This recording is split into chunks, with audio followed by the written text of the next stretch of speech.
dangerous return man. We saw Jacob DeJesus setting up on the goal line.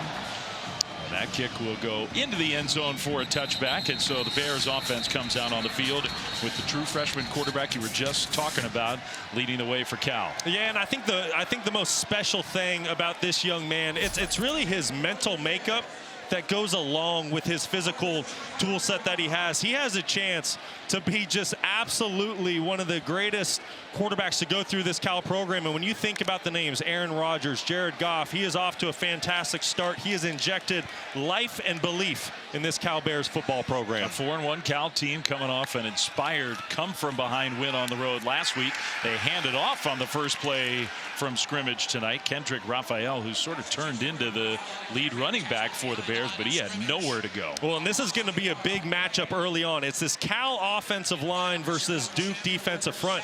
We just mentioned it, JKS, he's a true freshman quarterback. What's the best thing for a young quarterback? A good, healthy run game. If Duke makes Cal one-dimensional, it's going to be really tough for this offense tonight. Second down and long. Bears have been slow starters of late. Trying to get off to a better start. Sangapolatele just zips one in there. Man, his first pass of the night was perfectly delivered. First down to DeJesus. Well, and that's what this young signal caller will do. If you play zone defense and you don't get a pass rush on him, he's going to pick you apart. He does a great job with his eyes, working through his progression and finding a slot receiver in the soft spot in the zone. And the guy, you saw the hit there from Trey Freeman, the linebacker. Duke's linebacking core is already thin. Trey Freeman's one of their most experienced players. And he's obviously in some pain. If he can't go in this game, that is a problem for the Blue Devils. That will be a devastating loss for this Duke linebacking core. They're already down. You just mentioned it. Nick Morris went out 2 weeks ago in the NC State game. He was really the heartbeat and the leader of this defense for Duke. And then if Trey Freeman's out, now you're looking at a couple true freshmen needing to step up and play a big role for the Duke Blue Devils.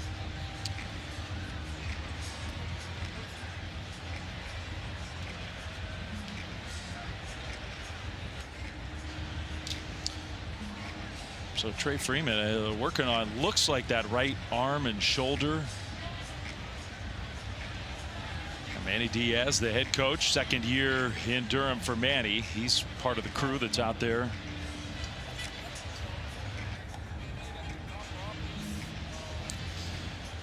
Well, and you know he's already going through in his mind, all right, if Trey Freeman's out of this game, where do we turn?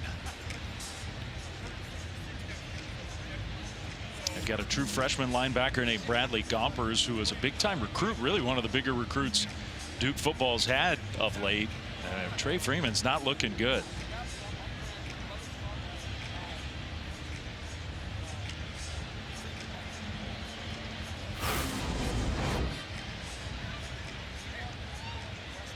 Freeman on the right side of your screen coming in to make the tackle against DeJesus.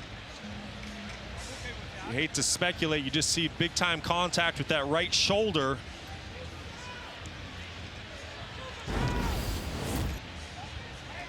All right, they're going to try again. The first time they tried to get him up, it didn't go so well. The senior from Durham. It's kind of a cool thing. The Blue Devils have 3 different players from Durham, hometown kids who play for Duke and start on the defensive side of the ball. Trey Freeman, you can see the concern on the Duke fans' faces. Can't even stand up straight. So it does look like it'll be Gompers, the true freshman, to come in. Talented kid, but he hasn't played a lot.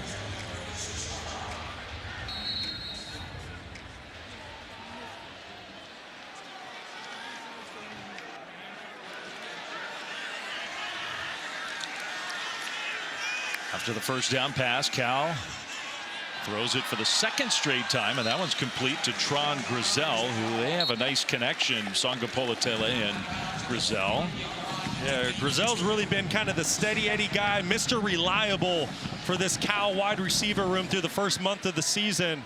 He's been doing a great job winning 50-50 balls for his young quarterback. Just a gain of a couple yards, though, on first down.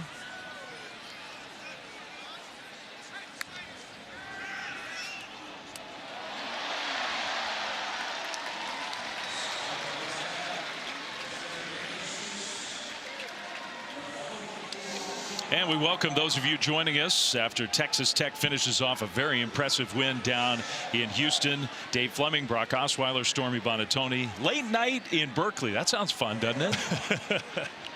The Bears and the Blue Devils, they have not met in a long time. Now conference rivals. Duke's come a long way from home. Cal has the ball first. This is the first possession of the game, and facing a 3rd down and 2 with their outstanding young quarterback who swings it out left side to Jesus, who's been very active in the offense early, and that's another Cal first down.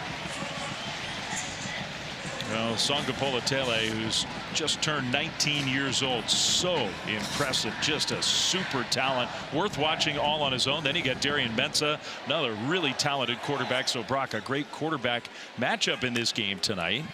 And 2 undefeated teams in conference play. There's a completion to the tight end who's become a big-time playmaker, Mason Minnie, all the way inside the Duke 30. Mason Minnie keeps coming up big for this Cal Bear offense through the first month of the season. You're going to see play action by JKS, and he does a great job of freezing those Cal linebackers just enough to get his tight end Mason Minnie behind them to the 2nd level. Great throw and catch for an explosive gain. So that's 5 straight completions for Songapolatele to start this game. He completes another one in a lot of traffic. That was dangerous to his running back Raphael. And Bradley Gomper's in on the tackle. Gomper's wearing number 24 for Duke. If you're part of the audience that just joined us after that Texas Tech win, one of the most experienced Duke defensive players, Trey Freeman, on the 2nd play of the game went down with what looked like a shoulder injury, so he's out, and a true freshman linebacker Gompers is in. Blue Devils already beat up on the defensive side. Cal making some changes to the play call here. On the move, first drive of the game. And now a penalty flag thrown. So after all that, the Bears just never looked organized on that play. False start. Offense number 66. 5-yard penalty. 2nd down. And if you've been watching college football all day, I mean, it's been another crazy day across the country. Every conference, big upsets, surprising results. I mean, this one we expect to be a very tight, close game. The thing about this game, Brock, is the ACC, I mean, there's been no league that's had more surprises in both directions than the ACC.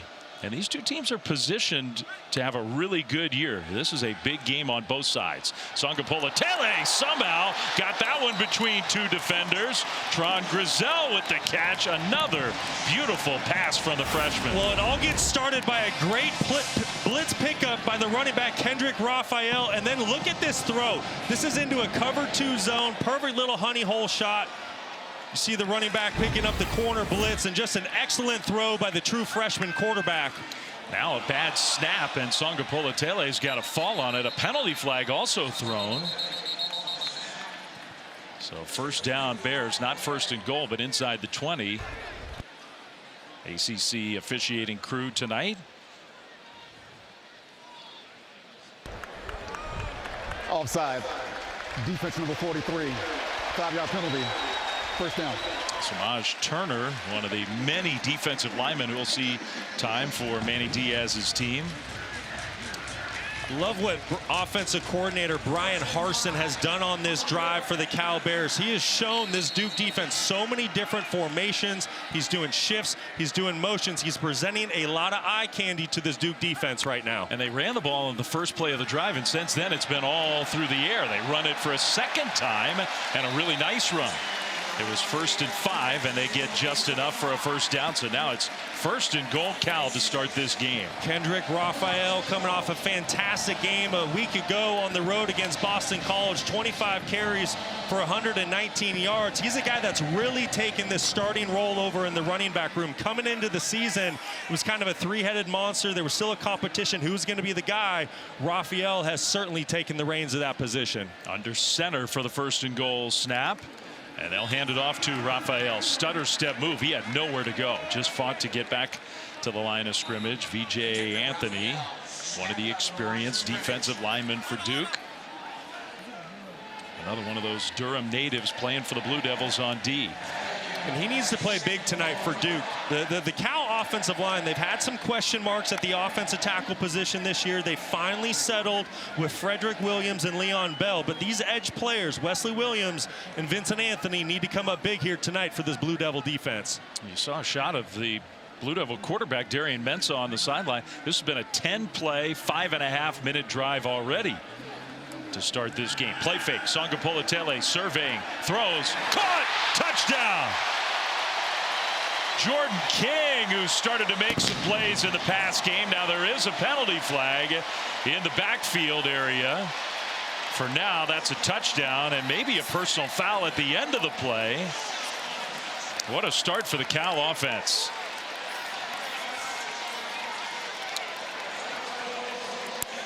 Bears are celebrating like this is definitely going to stand as a touchdown.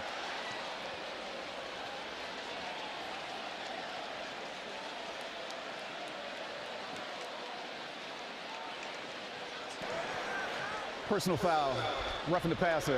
The defense. That 15-yard penalty being forced on the kick. Result of the play, touchdown. Okay, so the penalty yardage marked off on the kickoff. What a first drive. 11 plays, 75 yards. Songa Polatele, the true freshman quarterback, 8 for 8 for 71 of those 75 yards. Just excellent on the opening drive, picking up right where he left off a week ago against BC. Led a game-winning drive in the fourth quarter. And he showed there on that opening series why he has been so impressive in his first month of being a college football player. Chase Meyer, one of the kickers. Cal's got a few of them, and he's going to attempt the point after try. That is up and good. So Cal marches right down the field, and Songa Polatele on 2nd and goal finds his man, Jordan King. Touchdown, Bears.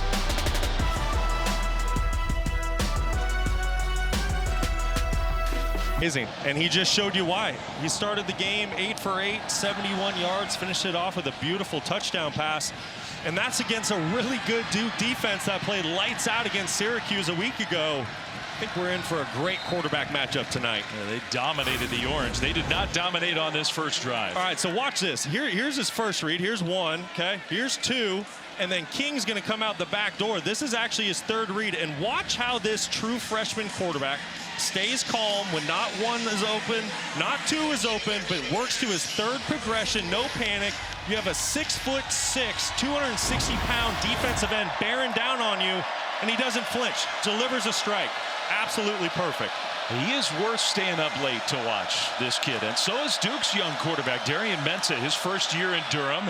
And the first play from scrimmage for the Blue Devils. A penalty flag thrown as the pass is complete. That's Samir Hagans who makes the catch. Gain of 3, but flag on the field. Holding. Offense number 7. 10-yard penalty. First down. It's going to be Quayshawn Brown on the outside, the speedster, the slot receiver, 5'8", 165 pounds. You see the hold there, clear as day. On the strong safety, Polidor, the transfer from Montana State. Easy call for the officials.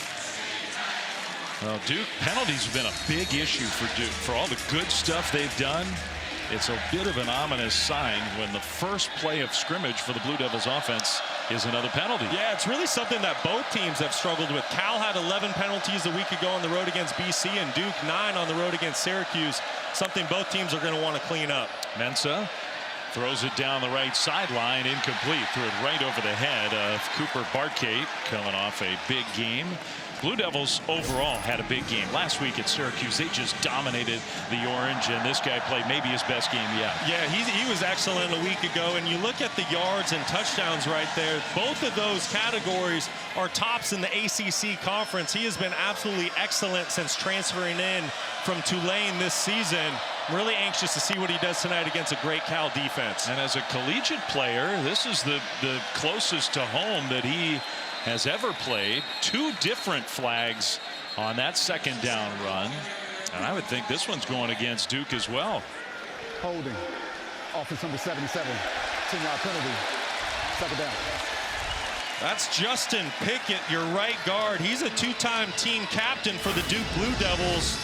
Somebody that's been really solid. He's going to be right here. He's working on TJ Bowlers, who's having an excellent year for the Cal Bears at his defensive tackle position. You see that left hand getting outside the frame and ultimately ends up tackling him to the ground. So Duke's moving backwards on this first drive. The penalty has been declined. Third down.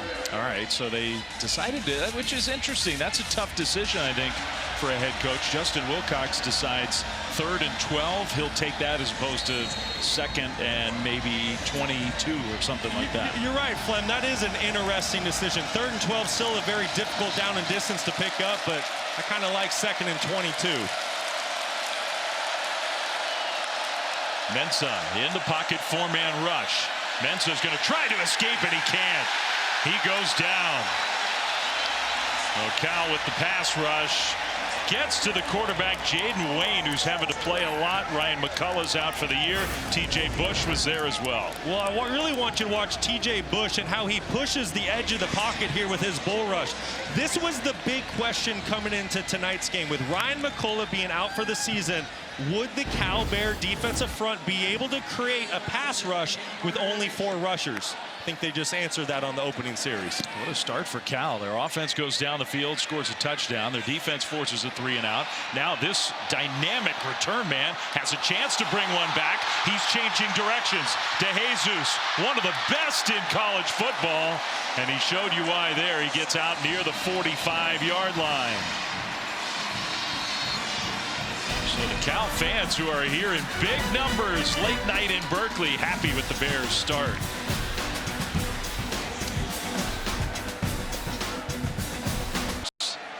And maybe the next Cal great in football is playing quarterback tonight for the Bears.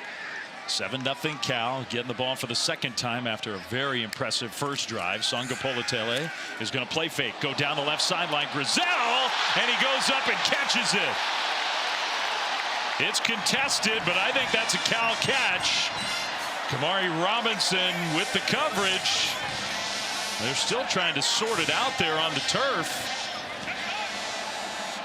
But they're saying that's a catch for Cal. What a play by Tron Grizel. This is something that he's been doing all year. He is winning these 50-50 balls for his young true freshman quarterback. And he has a height advantage in this situation. This is 6'4", working on 5'10" Kamari Robinson, number 5 right there for Duke. Grizel just doing an excellent job of high pointing that football and bringing it in. That was pretty good defense. Now a flag thrown right in the middle of the Cal offensive line. So a handoff to Raphael. This one could well be going against the Bears. That last play. Holding. Offense number 66. 10-yard penalty. First down. It was a gain of 29, but now the penalty on first down. That's on the left guard, Spazovic Moko. You're going to see here, it's an easy call for the officials. It's a complete tackle. Right here, 66 on the right side of your screen. That's him working on Josiah Green, the Dartmouth transfer, who's certainly made an impact early on in the season for this Duke defense. So one thing we've learned in the first few minutes of this game, pressure comes quickly, and Songa Politele takes a hit, but does get rid of it. The linebacker blitzing Luke Murgott. Duke may have to do a little more of that. Yeah, certainly. That is exactly how you slow down a young quarterback. You start bringing pressure and you test, is he going to be able to recognize the pressure? Does he know where to go with the football? Does he have quick answers? That time Duke won. Great call by defensive coordinator Jonathan Patkey. That was his first incompletion of the night, and it's 2nd and 20. We'll see if Cal runs a couple plays at least to try to get into good field goal position. Raphael alongside his quarterback, who stands in the pocket across the middle. A huge hit, but Jordan King hangs onto the ball, and here comes the flag, and maybe they're going to look at targeting for this one. That's Gompers, who's already in the game because Trey Freeman, the starter, is hurt. Now, I don't know if this is targeting, but what a catch and throw. Well, if it is, that's certainly not good for this Duke defense. They are so thin. The movement on the field is a completed pass for a first down. Personal foul. Targeting. Defense number 24. The previous play is under further review. So thin at the linebacker position, but how about that throw by Songa Politele? And for Jordan King to hold on to this football, Duke elects to bring pressure. You see number 2 Francois coming off the edge. Ooh. but the location of that throw, and then you see it. King is certainly a defenseless receiver at this point. There's crown, there's forcible contact to the head and neck area. This is clear-cut targeting, and unfortunately for Duke, they can't afford to lose another linebacker, but I think that's what's going to happen here with Bradley Gompers. I mean, it's an amazing catch, by the way, as you pointed out. Jordan King, just incredible courage and concentration, but that's got to be targeting. Yeah, I think this is going to be an easy one for the officials, but Jordan King, let's go look at this thing in real time. How about the concentration? And you said it, Flem, just the fearlessness and toughness for him to pop right back up, hold on to that football. Jordan King, someone who's really come on the last couple weeks at 220 pounds, kind of a possession guy, showing off his toughness there. Next time, wear that mouth guard in. I was thinking the same thing. Don't be running with that thing flopping around. Good news is he popped right back up, and you see the big smile. He's doing just fine. We're going to have to, assuming this is upheld, and it is targeting. After further review, the ruling on the field of targeting has been confirmed. Number 24 has been disqualified from the game. I mean, we're going to have to figure out who's going to play at that position for Duke.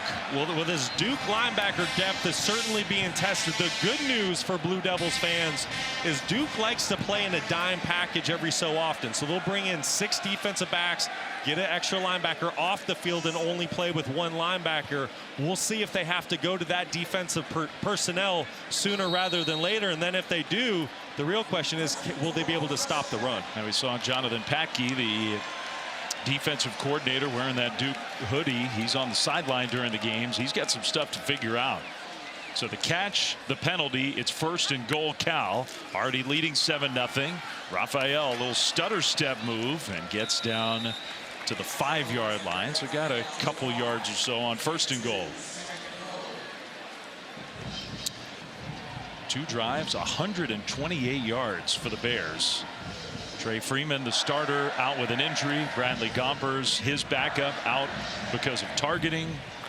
Elliott Shopper's going to have to play a lot of snaps. Number 31, another true freshman. Duke hustling defensive players at the last moment onto the field. They don't look particularly organized for this play. Under center, they're going to pitch it to Raphael. Gets a block. Touchdown, Cal. Just some power football there.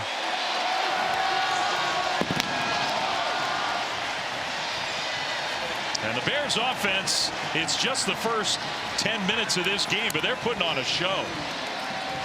What a perfect start for this Cal offense tonight. They got the pass game going with JKS. He's been nearly perfect. Ground game going with Raphael. Offensive line starting to take control of this line of scrimmage. And just punching it in, and just an extra point away from going up 14 points here midway through the first quarter. Yeah, the second running back, or one of the other running backs, L.J. Johnson, almost like a fullback with a big block there. That was just beautifully executed by Cal. Yeah, beautiful job by the 2 tight ends on the edge, Minnie and Johnson, getting Raphael outside, and it's been all Bears early on here in Berkeley.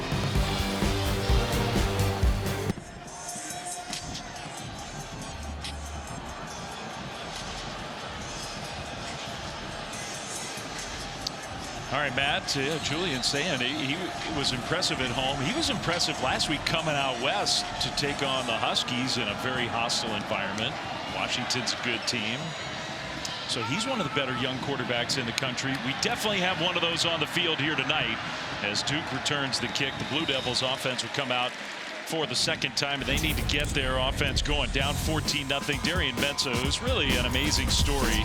Young man who grew up in California, was very lightly recruited out of high school, ended up going to Tulane, was a backup there, earned the starting job last year, had a huge year, went in the portal and was highly coveted, and transferred to Duke. It shocked a lot of people around the country that he chose Duke. He's put up big numbers early in his Blue Devils career. Yeah, this was a massive get for this Duke Blue Devils football program. The thing that's impressed me most is his decision making, knowing when to push it down the field and when to check it down underneath. A missed tackle out in the open for Cal, so that springs Andrell Anthony for an 8-yard gain on 1st down. Mensah, we enjoyed talking to him yesterday. He's really excited to be close to home. He completes his second pass to start the drive to Cooper Barkate. That was kind of his #1 target last week at Syracuse. And Duke, when they get it going, they go real fast. Yeah, those two have certainly developed a great relationship here early on in their Duke Blue Devil career.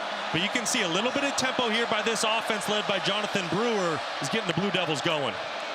They'll hand it off to their true freshman running back, Nate Shepard, who is an emerging star for Duke. He's got a chance to really change this Duke offense, the young man from the state of Louisiana. He certainly can. He packs a punch, but he also has breakaway speed. Really had a breakout performance a week ago on the road against Syracuse, over 200 yards of total offense. Mensah throws that one, trying to go back shoulder, incomplete. Anthony again the target with Zeke Massis in coverage. Interesting, they're going after Massis a little bit in the early going because Zeke Massis has been excellent this year. He certainly has. He's really been a lockdown corner for this Cal Bear defense coming in from FIU, where he had a terrific career. You got to wonder here, though, on 3rd and short, you're in plus territory. Is this 4-down territory? If it is for Manny Diaz, I expect Duke to potentially take a shot here to catch Cal off guard. You got the big power back in the backfield, Castle. They play fake it to him. They are taking that shot, and a perfect pass down the field for a completion and a Duke first down. That's Jake Taylor, the tight end. Good call. Well, it's all set up by the hard play action. Keep an eye at 15 right in the middle of your screen. There's the tight end. Jake Taylor does a terrific job getting off the line of scrimmage. Good free release. And because Darian Mensah did such a great job of selling that hard run action, he really got that Cal defense to step up. Was able to throw to the second level. Well, the first Duke drive, they snapped it 4 times, had 2 penalties, and took a sack. Shepard, I guess he did not go down. He was almost down in the backfield. He fights to get back to the line of scrimmage. Safe to say this drive is going much better for a Blue Devils offense that has been explosive the last couple weeks. This game, I know it says 14-0. 3 minutes to go first quarter. This game is a long way from being over. Oh, it certainly is. And you mentioned how explosive this Duke offense has been. A big reason for that is I think they've become a much more balanced offense the last 2 weeks, going a little bit more to the run game, taking a little bit off of Darian Mensah, and then you see mixing in the play action pass like they did a couple plays ago to create those explosives. That's Curly Thomas, defensive lineman for Cal. Junior from the state of Texas, kind of wincing as he walks off the field. Well, without Ryan McCullough, who might be Cal's most talented defensive player, certainly one of them. He's out for the year. Isaiah Crosby, safety for Cal, one of their better players. He's out for the year. This week, more than any other in the early season, Cal's going to have to go down that depth chart to get some production. 2 very talented players like you just mentioned, and then they also lost a really great defensive tackle in Nate Burrell a couple of weeks ago for the entire season. So very similar to Duke, having to test their depth right now on defense. 2nd down and 10. Play fake, Mensah. And that one is complete. He had a man open, and he found Brown inside the 15 for another Duke first down, gain of 19. Brown just getting lost in the Cal zone coverage. You see Duke hurrying up to the line of scrimmage, wanting to keep this tempo up. Great execution. Yeah, they have Cal out of sync, and Shepard turns the corner. Touchdown, Duke. You see the burst from the true freshman. They had Cal's defense disorganized on a really nice bounce back drive. First points of the night for the Blue Devils.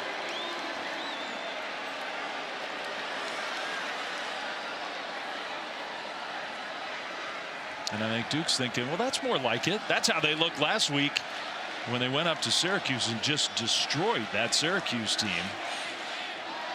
That was an attitude drive right there for Duke. You know, saying, hey, listen, I get it. We traveled across the country. That first series was a little bit sloppy, but we're here to play. They got the ground game going, had some good plays down the field in the pass game. That was a really, really impressive answer by this Blue Devils offense. So I want to show you what they did. Duke got into a heavy set. This is a tight end playing left tackle. So they brought Bruno Fina, normally playing left tackle, over here to the right side. And then watch what TJ Bush does. He dives inside and he loses containment. There's no edge player setting this edge for Cal. And with Shepard's speed, all he needs is a half a second to capture that edge, and he's gone. We've been talking about the true freshman quarterback, Sangupolo Tele, for Cal.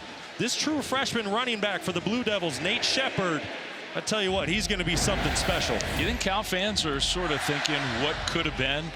Nate Shepard took an official visit. He didn't take many out of high school here to Berkeley. He strongly considered coming to Cal. He and Sangupolo Tele would be sharing the backfield as true freshmen if he'd come to Berkeley out of high school.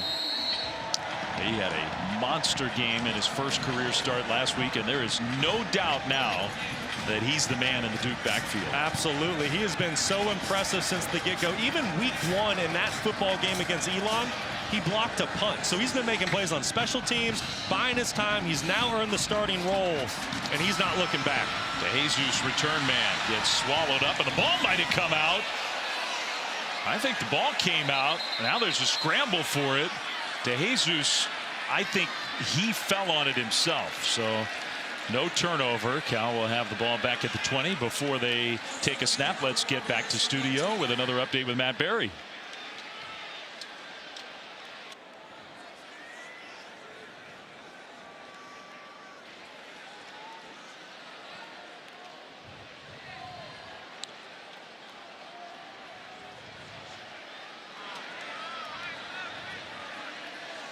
All right. Well, I mean, that Big 12, Texas Tech, they look really good.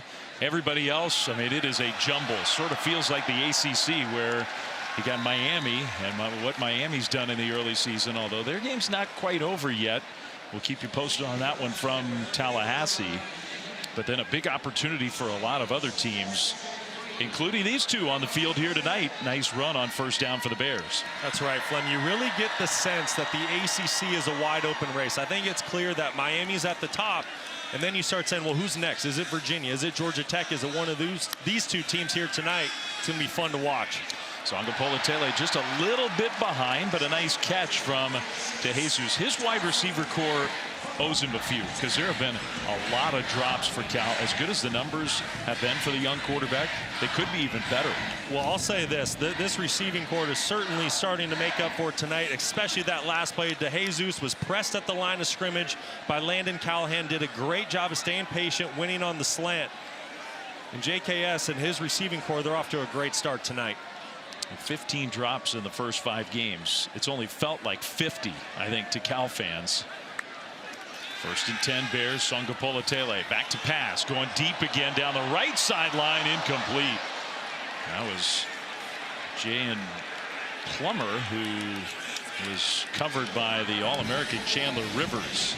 Yeah, and that's going to be a side of the field that JKS, he's going to want to think twice about throwing to. Chandler Rivers, an All-American corner for the Blue Devils, 4-year starter. He's been holding down that position for a long time. Excellent player out there. He's going to be a tough guy to challenge down the field. A senior from Beaumont, Texas. Now on second down, a handoff straight ahead. Raphael outside the 35 gets maybe 3. And I said Raphael, that's LJ Johnson again with another carry. Final minute of this first quarter. Feels like the Blue Devils settling down a little bit. Yeah, and this is a big moment for this Duke defense. Both their edge players, 97 Wesley Williams and number 7 Vincent Anthony, they need to come up big here. These are those obvious passing situations where you have a chance to kind of take over a game as a defensive front. Duke loves to bring pressure. They do bring an extra rusher. Sangupolo Tele dissects the defense and finds Jordan King for another catch, and that is a Cal first down, gain of 10. How about the feel by this true freshman quarterback? He feels the secondary pressure. They bring a safety and a corner from the boundary side. He feels it. He drifts away from the pressure and delivers a strike on third down to Jordan King. His feel and presence in the pocket for an 18-year-old kid is just so impressive. Yeah, it was that game-winning play last week that he made in Cal's come-from-behind win at Boston College. It was the arm talent, it was the throw, but it was also the feel in the big moment. It's part of what makes him so impressive. He just does things that you can't coach. Yeah. On 4 linebackers at this point. I mean, it's every man is up. Anyone can go in there. this linebacking core is certainly being tested on here early in this ball game. They are definitely up against a hot quarterback. Raphael just got tackled. That was a good play by Deshaun Stone with the open field tackle. Let's go back to Stormy for more info. Yeah, Dave, while Trey Freeman is officially doubtful from the team, I saw him left the field, head to the locker room with that right arm shoulder in a sling. But I'll tell you, defensive coordinator Jonathan Padke is also a position coach for the linebackers on the sideline. He's been extremely engaged on the iPad and talking to those guys. Sangapolatele, what a pass off his back foot. He was just buying time, backpedaling, and enough arm strength to find DeJesus. Well, I tell you what, a big challenge by Justin Wilcox to his team coming into this game was find more explosive plays down the field. And I'd say early on in this football game, this Cal offense has certainly answered that call. Excellent pocket movement by JKS, and then DeJesus showing off that speed, coming all the way across the field, getting his quarterback's vision for another big play. Jacob DeJesus having a really nice first half. Sangapolatele, 13 of 15, 168 yards. 4 of those 20-plus yard pass plays already that Wilcox was talking to us about. Now toward the end zone, incomplete. A little bit of contact trying to find Grizel. Robinson with the coverage. Sangapolatele wanted the flag. And as much credit as we give Sangapolatele, which he deserves all of it. Accurate passer, he's injected life and energy into this program. His play caller, Brian Harsin, who came in this year, he's been fantastic. You know, you think about what he's done, former head coach at Arkansas State, Boise State, Auburn. You know, he's a little bit of a quarterback whisperer. If you think about some of the guys he's worked with over the years, you see Harsin right there on your screen.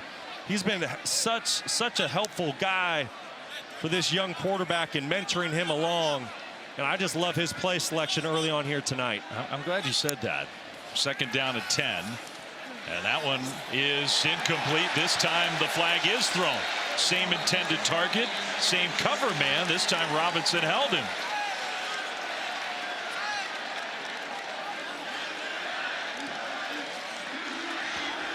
Pass interference, defense number 5. The ball is placed at the spot of the foul. Automatic, first down. That's already the 5th penalty against Duke. If you're going to play press man coverage and come up and try to challenge this big wide receiver, 6'4", Tron Grizel, you have to play with good technique. And right now, Kamari Robinson playing with poor technique, way too handsy, and those are easy calls for the officials.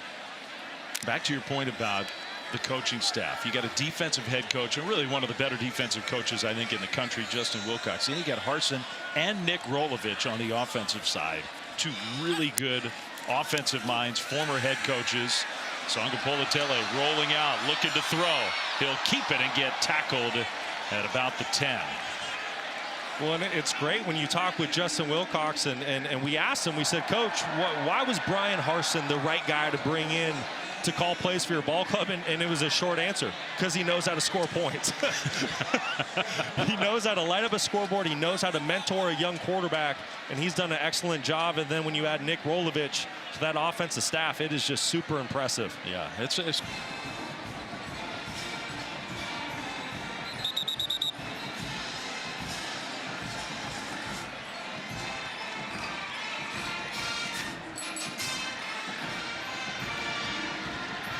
well, good news for Cal. Sangapolatele came back off the sideline after the Bears timeout and looked a lot better. He sort of limped over there. This was the tackle on the last play.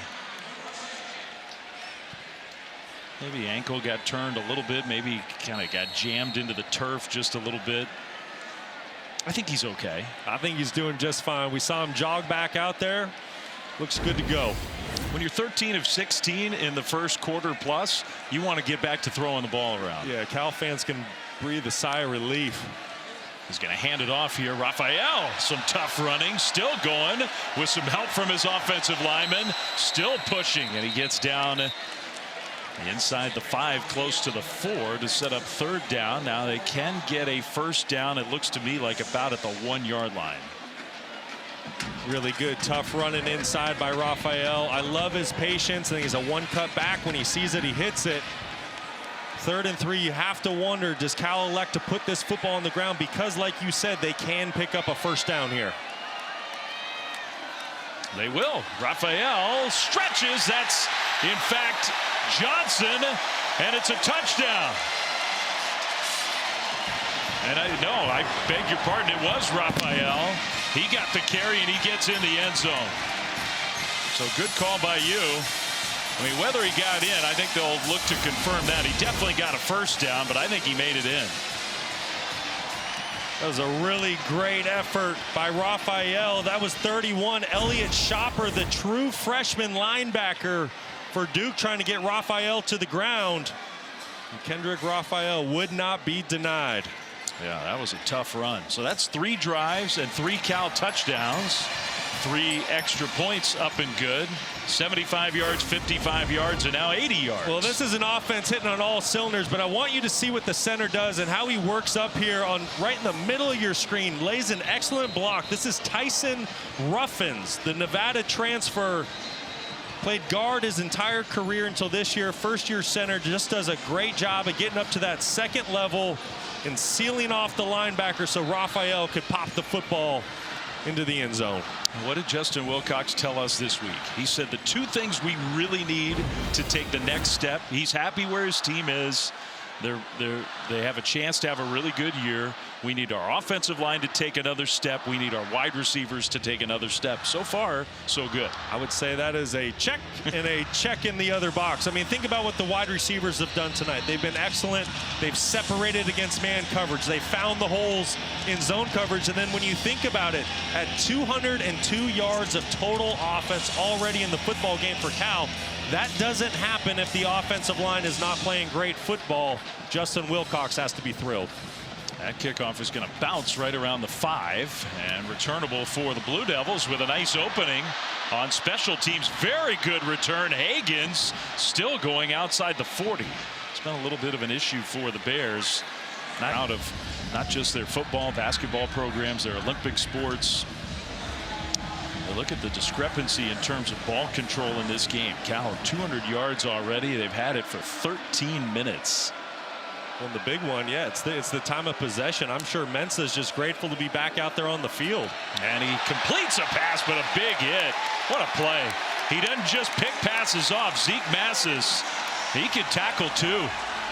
Listen, Zeke Massis, he is the real deal. I really think he is the next great corner and lineage here for this Cal Bears program. You see him just flying up, avoiding the block, making a tackle. When you think of Zeke Massis, my thought goes right to Noel Williams a season ago, All-American corner, 3rd-round pick, who led the country in interceptions. Massis picking right up in his footsteps. A dump down to the running back Castle, and another good tackle.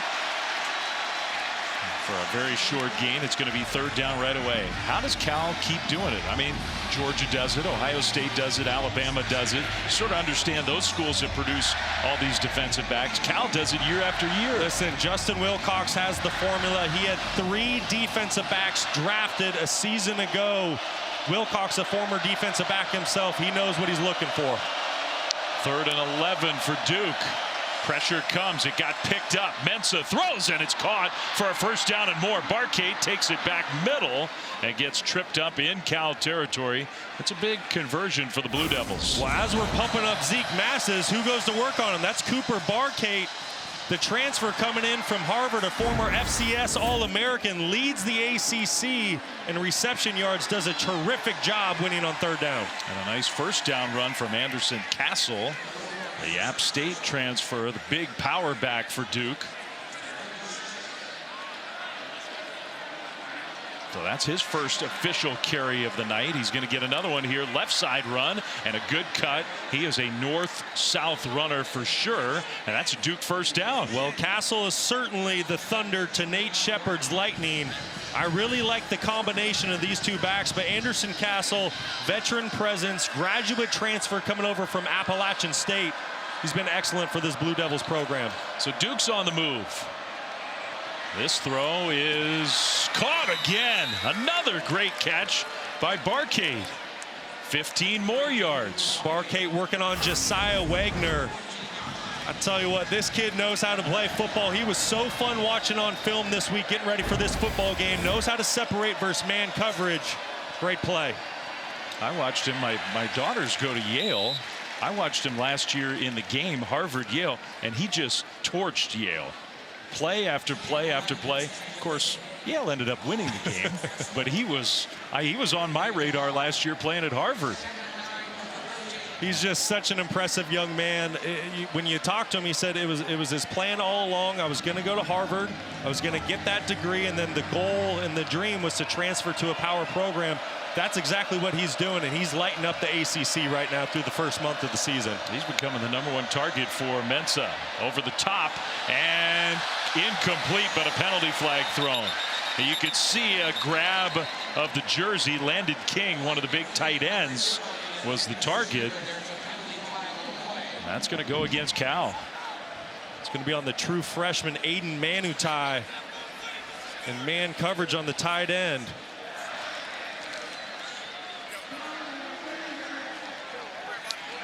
Another Hawaii kid like Songa Polatele, who's making an impact in this program, but it's going to be 1st and goal, Duke. Pass interference, defense. The ball is placed at the spot of the foul. Automatic, 1st down.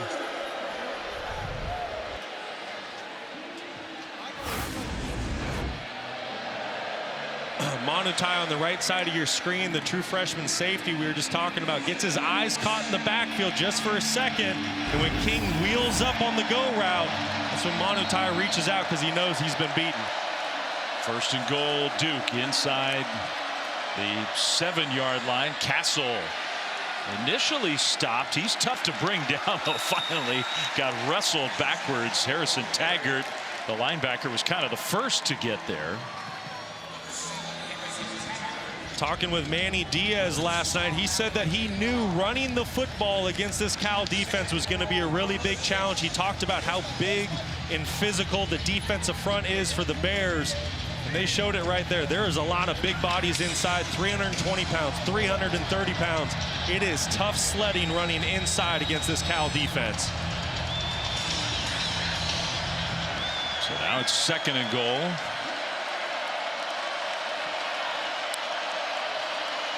Mensa hands off to Castle inside the 5, down close to the 2. TJ Bowler's one of those big bodies you're talking about, wearing number 88 in the middle of that defense. 3rd and goal. Well, and this is exactly how Cal wants to play. They're playing a too-high safety look. They don't need to bring an extra safety down for the run game. Castle, that should be a touchdown. They haven't signaled yet, but he got there, and it is a touchdown.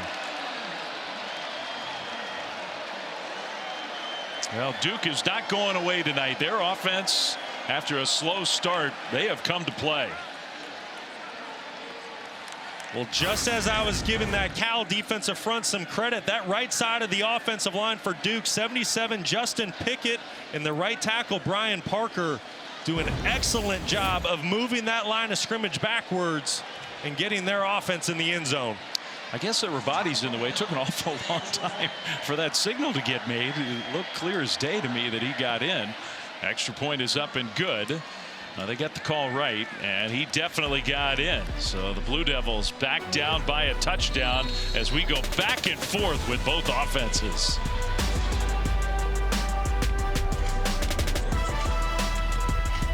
Here in Berkeley, all types, including some of the old members of the Black Hole that were not that far from the old Oakland Coliseum. Raiders aren't here any longer. They're down in Vegas, but some of their fans have kind of semi-adopted Cal football. What is that tab? The Black Bears section? Yeah, Black Hole and the Bears, kind of a combo, the Black Bears. Sure, why not? 21-14, Cal has the lead. They're 4-1 because their young quarterback engineered a comeback last week with an amazing play. Yeah, and the game's biggest moment, the poise that he showed. Watch, you see the 2 defensive backs. He watched the savviness to give them a pump fake, gets the DBs to bite up, then throws the perfect ball to tight end Mason Minnie, where only his guy can make a play on it. This is one of 100 examples of why this young man is so special. But that was in the game's biggest moment, 4th quarter comeback. And that is why they won on the road last week against Boston College. Raphael starting to do some work on the ground. Breaking tackles out to midfield. Kendrick Raphael into Duke territory right away. We've seen the explosive plays in the past game. That's 29 yards on the ground. Well, Raphael has been fantastic the last couple weeks for this Cal offense, but you just have to wonder, with all the injuries for Duke at the linebacker position, how are they going to be able to slow down this run game tonight? Right now, it's all things Cal. Now that feels like a real problem for the Blue Devils. Songa Politele in the pocket, going downfield, and it is intercepted. He threw it into double coverage. Intercepted one of those young Duke defenders, bringing it back into Cal territory. That's Andrew Pellicciata, the true freshman safety. I think he might have been the guy who missed the tackle on the previous play. He comes up with the interception. What a play by Pellicciata, playing the free safety position. Read Songa Politele's eyes the entire way, and this is a football JKS should not let go. As soon as the interception and doing a return, holding, intercepting team number 21, 10-yard penalty, first down. So that's going to negate some of the return, but it doesn't negate the turnover. No, first blemish of the night for Jaron Kiave Songa Politele. But you got to give a ton of credit to Pellicciata playing his eyes and making a huge play for the Blue Devils.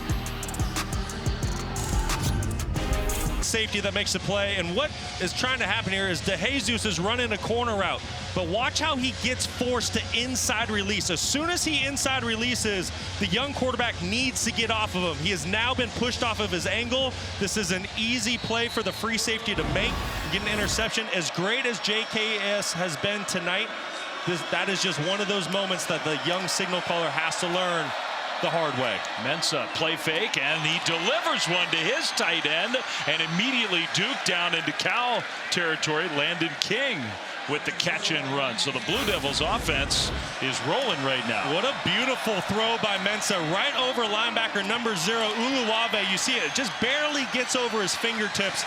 I love the touch that Mensah puts on the football. That was an excellent throw. 33-yard pass. And now a handoff on first down. We talked to Darian Mensah yesterday. He was so excited to come here. You know, for the Blue Devils, this is a long, long way from home. They have hardly ever been to California in their football history. They don't come out this way. They're going to come out here a little more often now that Stanford and Cal are in the ACC. But it's 200 miles from his home. So he's got all kinds of friends and family who are here. And he's playing well. Duke's got the ball, a chance to tie this game in the second quarter. Mensah going toward the end zone and caught. Perfect pass and catch. Quayshawn Brown. And the Blue Devils are an extra point away from doing just that, tying this game. Well, that didn't take long after coming up with the turnover. That was a great play design by Jonathan Brewer. He gets his fastest wide receiver in Quayshawn Brown lined up in man coverage on a strong safety for Cal. That is a matchup that Duke is going to win 100 out of 100 times. Great recognition by Darian Mensah. Todd Polino, the place kicker for Duke. Extra point is up and good, and we got a tie ball game. 21-21. Yeah, here's the matchup at your bottom of your screen. Like I said, this is Brown on Polidor. This is your fastest wide receiver trying to be covered in man coverage by a safety. He's never going to win this foot race. Like I said, that is an excellent play design by Jonathan Brewer. Great recognition by the quarterback Mensah to take advantage of that matchup, and that is about as easy as a touchdown throw that you will find against this Cal defense. You know, you watch Jonathan Brewer call plays with his quarterback. They're still getting to know each other, these two, developing chemistry, figuring out what Darian Mensah likes, what throws he likes to make. But you see, he's got that air raid background Jonathan Brewer does. He's got the Art Briles stuff. He learned from Gus Malzahn, so took some stuff from that offense. You see elements of it. Yeah, and he spent a lot of time with Rhett Lashley at multiple stops. Miami, they went up to SMU and UConn. Very successful young player, and it's what you were just saying. in the day and age of the transfer portal, they're only 5 games in working together. They're still finding their chemistry. They're still learning one another. But I'd say Jonathan Brewer and Darian Mensah have certainly found their chemistry, and they're really starting to roll here as we head into October. Yeah, Darian's got the big smile on his face. 7 15-plus yard pass plays already for Duke in this first half. 7. Well, they've certainly made a name as being an explosive offense in college football this season. They're 3rd in college football right now in plays of 30 yards or more, and a big reason is that young man right there, Darian Mensah, coming over from Tulane. Cal gets the ball back. They hand it off. Raphael was swallowed up for a loss. I think Duke sort of could smell that one coming. Aaron Hall in to make the tackle. So now Cal, for the first time, it feels like all game on offense, maybe on its heels a little bit. You always wonder how a young quarterback will bounce back after a turnover. I'm really anxious to see what Sangu Polotele does here on this drive. Tight end Mini went in motion. Duke looked like they jumped. So Sangu Polotele might have a free play. And that one is intercepted if it stands. Penalty flags thrown. I think he knew he had one to work with. I don't think that interception from Landon Callahan is going to stand. Offside. Defense number 97. 5-yard penalty. 2nd down. Pretty good play anyway. That's Wesley Williams, the honorable mention All-ACC edge player a season ago for the Duke Blue Devils. Right over here on the right side of your screen, it's that hard clap by Sangu Polotele that gets him and the rest of the defensive line to jump. It's a free play. He knows he has it, which is why he just throws it up for grabs. So Cal got away with one there, although you're right. He knew he could take a chance. Now being pressured, and he's going down. Wes Williams got there after committing the penalty. The sack for a big loss. Now the Blue Devils defense is starting to rise up. We got Chopper and Williams working right here off the edge. That's a true freshman linebacker. And I just mentioned it. That's an honorable mention All-ACC edge player season ago. Little sack party in the backfield. And that's exactly what this Duke defense needed. Coming into this football game, they said we need to get this quarterback uncomfortable and off schedule. Excellent job on 2nd down. It's their 5th tackle for loss in the first half. They specialized in that last year under Manny Diaz. Now pressure again. Sangu Polotele is going to go down again. Well, it was Elliott Chopper once again, but this time VJ Anthony from the other side. And the Cal offensive line just got blown up on that series. Well, Anthony and Williams, they're starting to heat up. This is just a 3-man rush. Watch both of these edge players and how they go to work here on 3rd down. We mentioned it, just a 3-man rush, but just relentless effort trying to get after the quarterback, and that Duke defense really made a statement that series. So now the first punt, and it takes a bounce in favor of Duke. Man, the Blue Devils are going to get great field position. So not a great punt. The Duke offense back on the... And now he's putting on a show on the field.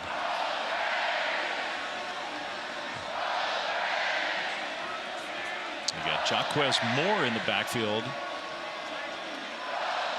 Mensah and the Duke offense inside the 40 to start the drive. Moore, big hole. Moore with a nice carry for a Duke first down. Let's go down to Stormy. Well, Dave, you mentioned Mensah being a Cali kid through and through. He's even got the 805 area code tattooed on his arm. But with his family being here, he told us his mom actually rented a 60-passenger van to bring as many family members, friends, loved ones as they possibly could here. Mensah going toward the end zone and incomplete. Trying to hit Cooper Barkate. A rare incompletion for Darian Mensah.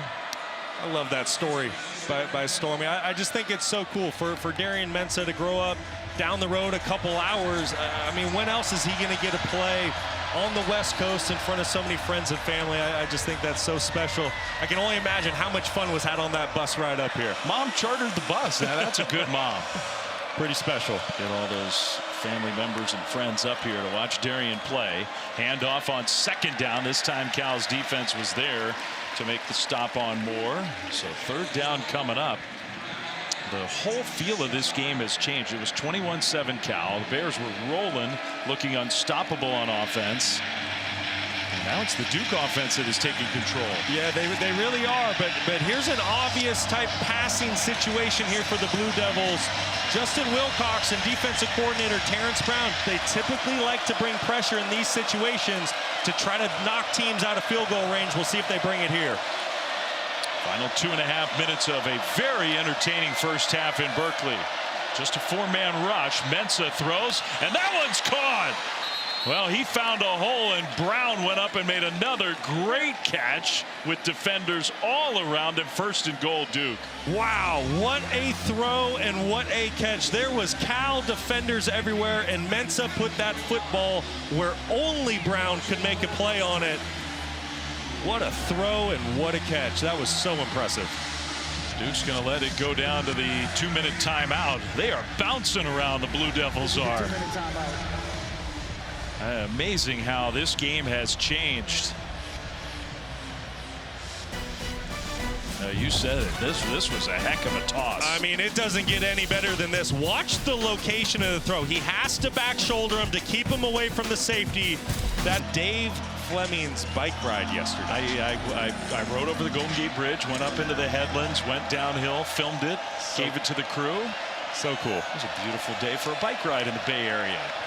1st and goal, Duke. 2-minute timeout in the first half. Handoff Castle. Powerful run being pushed. And I don't think he got there. Very close, but stopped just short. And you wonder if Justin Wilcox is thinking about using timeouts. He's got 2 of them. He's not going to do it. Boy, I would certainly think about it if I was Justin Wilcox. You have to assume with Duke on basically the inch-yard line, they are going to find a way to score here. And I want time to give my quarterback an opportunity to drive down the field before halftime and score some points. The Duke's going to take plenty of time. They want to use clock. 2nd and goal. It's Castle again. Songapolatele hoping to have a chance. Duke gets the ball to start the second half, which is another important factor. Castle again pushing. Touchdown, Duke. Wow. 3 and out on their first drive to start this game, and since then 4 straight touchdown drives. Really impressive.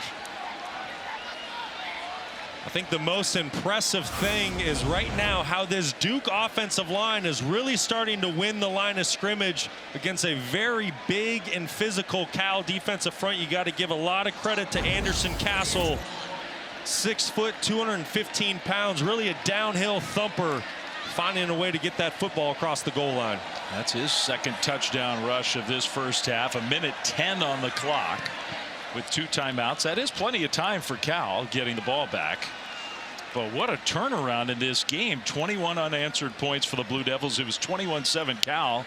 And now Duke's up by a touchdown. Listen, in a lot of ways, this first half, it's kind of felt like a heavyweight, old-school title fight. You know, Cal's offense came out and through the first couple punches got some points on the board. We talked about that 3 and out for Duke's offense. But then they got the other guy fighting back, and then Darian Mensah threw his punches. And right now, this Duke offense, they are absolutely on fire. Cal needs to go into the locker room at halftime and make some adjustments, find a way to get Mensah off schedule and uncomfortable, because right now he is dialed in and playing a fantastic football game. He really is. Enjoying his homecoming back to California. With 1:10 to go. Cal is getting the ball back here. Duke's defense came to life on that last possession, really the last 2 possessions.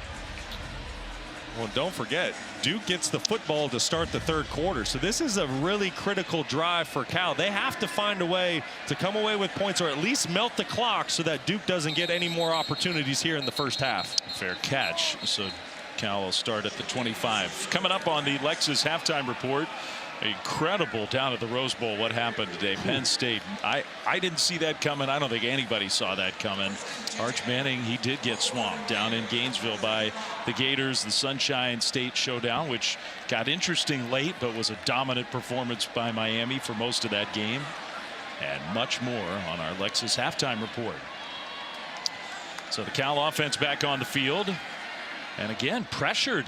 I mean, right away, that was a 4-man rush, and Duke got right into the face of the young quarterback to force the incompletion. Well, that's been a big question this season for this Cal offensive line, is their offensive tackle play. Right now, you have Frederick Williams in the game and Leon Bell. And these last couple series, got to give a lot of credit to Wesley Williams on the edge and Vincent Anthony. They are getting after this Cal offensive line. These are big plays. Duke's got 3 timeouts. Yep.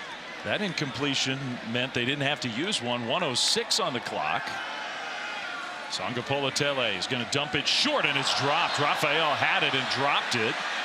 And so now it's 3rd and 10 with 1:01. Such a critical error by Raphael. He's really played a great first half, but by dropping that football, the clock does not tick. And right now, Duke, they're looking at an incredible opportunity to get the football back and plenty of time to go get some points, unless Cal can find a way to convert here on 3rd down. Cal is, I think they're sensing they've got a great opportunity here. Big play for the Bears. 3rd and 10. Duke showing pressure. Pressure comes, and Sangapolatele is on the run. He goes down. Elliott Shopper's having a big first half with all the injuries. The true freshman gets a sack, and now Duke is going to call a timeout. That's a 15-yard loss. The whole game is flipped. The Blue Devils are getting the ball back. Well, we wondered how the backup linebackers would play for Duke. Here's Rivers, the corner. He's going to come off of the edge, and then this is Shopper coming all the way across the field. And Elliott Shopper, a Max Preps high school All-American a season ago, is stepping in for the injured Trey Freeman and Nick Morris, and he is playing a lights-out second quarter. And right now, this Cal offense, they are just stuck in neutral. They can't get anything going. And you have to give this Duke defense credit. They are starting to affect Jaron Kiave, Sangapolatele, and they have completely flipped the script of this football game. Duke has been about as good as any team in the country over the last few weeks, and maybe even going back to late last year, of scoring late first half situations. They've already had a touchdown late in this first half. They have a chance for another one with 56 seconds on the clock, and Brown is standing at midfield. The punt is a high one and sending Brown back. It's going to bounce, and that's a good punt from Cal's perspective, inside the 40 to the 39-yard line. Well, the Taco Bell Live Más student section, it was bouncing early in this game. Only one student section can claim the title of Live Más Student Section of the Year, who will take home the trophy this year. It was a year ago, almost exactly, that game day was here for the first time ever, and the Cal fans showed out big time. They're here. I mean, this is an impressive turnout tonight, but they're feeling nervous right now. Yeah, certainly, and situational football will win or lose you games. And right now, the way that Duke scored a series ago, defense goes out, 3 and out, get you the football here. And Duke with the ball to start the second half. This is a massive opportunity for the Blue Devils. They'll dump it short, and the freshman running back, who's so hard to bring down. It took 2 or 3 different Cal defenders to get Shepard to the turf.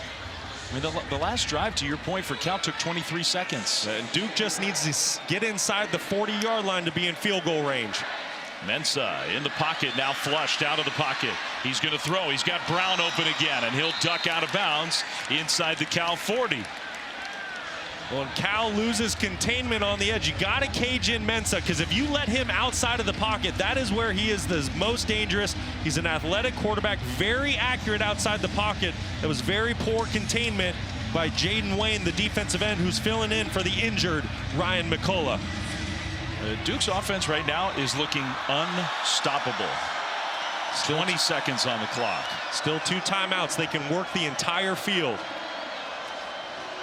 Mensa in the pocket, and he's got all the time in the world. That's Brown again with another catch. Took a hit, held on inside the 20. The clock stops as they get ready to set the first down mark, and we'll see. Now Duke smartly, I think, will use one of those 2 timeouts. 13 seconds to go. They're down to the 18. There's seconds. 30 seconds. We keep talking about situational football, and I love this play call. Watch how Brown works all the way across this zone defense. There's only a 3-man rush by this Cal defensive front. So the Duke gives Mensah plenty of time to hold on to this football, because this is a ball holder type play. It takes a while for this play to develop, but Brown works his way across the field. Mensah puts it exactly where he needs to, over the linebacker and safety. This is a really impressive sequence by Duke's offense and defense combined. And they're knocking on the door for more points here late in the second quarter. Just a wild first half with all the fireworks from the Cal offense to start this game. But it's been the Blue Devils who have taken control and really can take firm control now. With 13 seconds and 1 timeout, already in field goal range. They're thinking touchdown. Mensah, 4-man rush, little pump fake, going toward the end zone, and incomplete. Massis was there with the coverage, intended for Barkate. 8 seconds to go. Trying to work a little double move on Zeke Massis out there. That's been a really good matchup tonight. Massis and Barkate, that is good on good out there. Two really talented players. Barkate tried to run a double move. Massis didn't bite on it. So now you got, I guess, one last shot to go toward the end zone. You got to be really careful here. Whatever you do, if you're Mensah, you have to make a quick decision, because you have 3 points in your back pocket right now. You have a timeout, but you can't afford to scramble or hold on to the football. You have to make a very quick decision. Now Cal's going to use a timeout.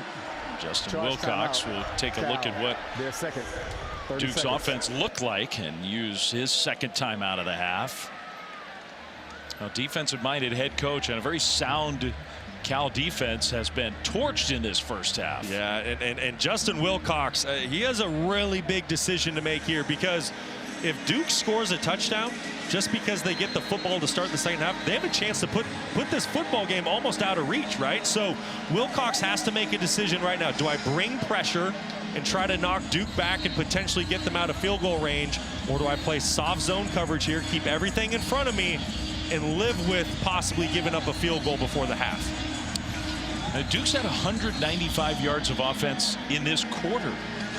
That's a big quarter. And that's the guy who's engineered it, the redshirt sophomore quarterback, Darian Mensah. You see why he was so highly regarded in the portal. The young Cal quarterback can only watch from the sideline as his offense stalled out late in this quarter. Blue Devils 2nd and 10, 8 seconds to go. 1 timeout already in field goal range. Man in motion. Mensah hands it off. Shepard broke 1 tackle. He's got to get down. He does. I mean, you can't blame a kid for fighting hard for extra yards, but that almost ended the half. It did, but he did a good job. He eventually got down. Duke was able to take a timeout. I mean, that is the way they handled that whole kind of last 3-4 minutes of the half, getting a touchdown, getting a 3-and-out stop, and now getting down into field goal range. I mean, that is situational football at its finest by Manny Diaz and his ball club. So field goals have not been automatic for Duke this year. Todd Polino, and even from this distance, this would be a 30-yarder. You figure there's not much of a problem here.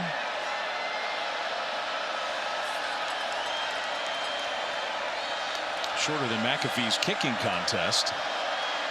And Cal jumped off sides. Now maybe the Bears are arguing that somebody moved, but I don't think they're winning that argument. Offside. Defense number 4 in the neutral zone, causing the offensive player to react. 5-yard penalty. 2nd down. All right, so it makes it 3rd down. Makes it a closer field goal try. You can't ask Herbstreit to come out and throw it through the goal post. I was just going to say, are they allowed to do that? No, you got to kick it through in a real game. And they still wrote the check. That was a big deal this morning with McAfee and Herbstreit. That was pretty cool. Now what? Being told to wait. All right, now we can play. Polino will get all lined up.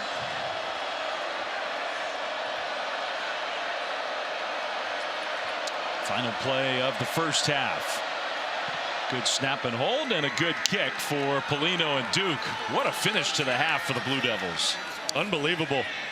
24 unanswered points from Duke, and they get the ball to start the third quarter. So big time pressure on Cal to get their defense right. They're going to kick it short, very short, to the 20-yard line. And the return team for the Blue Devils outside the 30 and close to the 35-yard line. Sort of what you were talking about, Brock. Time now for the protection spotlight presented by Prudential. Well, for any offense or quarterback to have success, it takes the 5 big fellas up front to give them time, and that's exactly what you're going to see here. Well over 3 seconds to push the football down the throw. You see the tight window that Mensa is able to throw it into to Brown, makes a great catch. And then it's that Duke front 7. It's the defensive line. It's the linebackers. 31 right there. The true freshman, Elliott Shopper. I thought he played an excellent first half coming off the bench after a couple starting linebackers went down. Down 2 linebackers. Really impressive adjustments. A handoff to the freshman Nate Shepard. They got some good young talent on this Duke roster, but the Cal defense, a tackle for loss on the first play of the second half. Well, and what a massive series this is for really both units out there right now. Duke has an opportunity to somewhat put this football game out of reach. They have all the momentum. The 24 unanswered, we've already talked about that, but for Cal, they have to find a way to get Mensa off schedule and get this football back to their offense. 2nd and 11. Brown had a big first half. He went in motion. They'll give it to Shepard again, and he got hit across the original line of scrimmage, so maybe he got 3 to set up 3rd down. And this is where Cal wants to be. They want to put this Duke offense into a 3rd and obvious passing situation. There are 3 elite pass rushers down there on the field right now. They subbed out an extra defensive tackle, so they're trying to bring the pass rush here. And with Ryan McCullough out for the season, the star edge player for Cal, can they create a pass rush without him when they got to have it right here? 3rd down and 8. We got Bush standing up along the line. Pocket started to collapse. Mensa incomplete. Into coverage there. And that's a good start to the half for Cal. The Bears defense needed that. That was a big time sequence by this Cal defense. Great coverage down the field by Cam Sidney. And you mentioned it, Flem, TJ Bush, number 3, the big edge player, 6'3", 265 pounds, lined him up right over the center. They had 4 pass rushers out there on that 3rd down. That is exactly what this Cal football team needed. And right away, exactly what you were talking about coming out of halftime. The line of scrimmage had been so dominated by Duke in that 2nd quarter. Not on that series. And now the punt team and a near block. That was a good job by the punter to get it off. DeJesus and a penalty flag thrown. So I think Cal's going to be in very poor field position here. Great open field tackle by Jaden Moore. Plus a penalty which probably is against the Bears.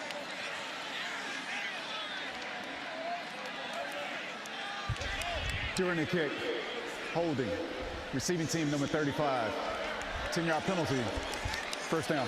All right, so the Cal offense coming back on the field. Let's go down on the sideline to Stormy Bonatoni. Dave, talking to Manny Diaz at the break, he said despite the momentum that they built at the end of the half, they need to treat this like it is a 0-0 game. He said this will be mental toughness throughout, especially with these 2 really great quarterbacks going head-to-head. I asked him about JKS specifically and how they were able to get him off his spot those last couple drives. He said they've really had to reinvent their defense with all of these linebackers unavailable. He thinks it took them a little bit of time to settle in, and he wants to bring more pressure and continue to get him to the ground if they can. Good points and good concentration by Stormy. The referee tried to interrupt her as she was giving us all that info. She didn't skip a beat, and it is impressive.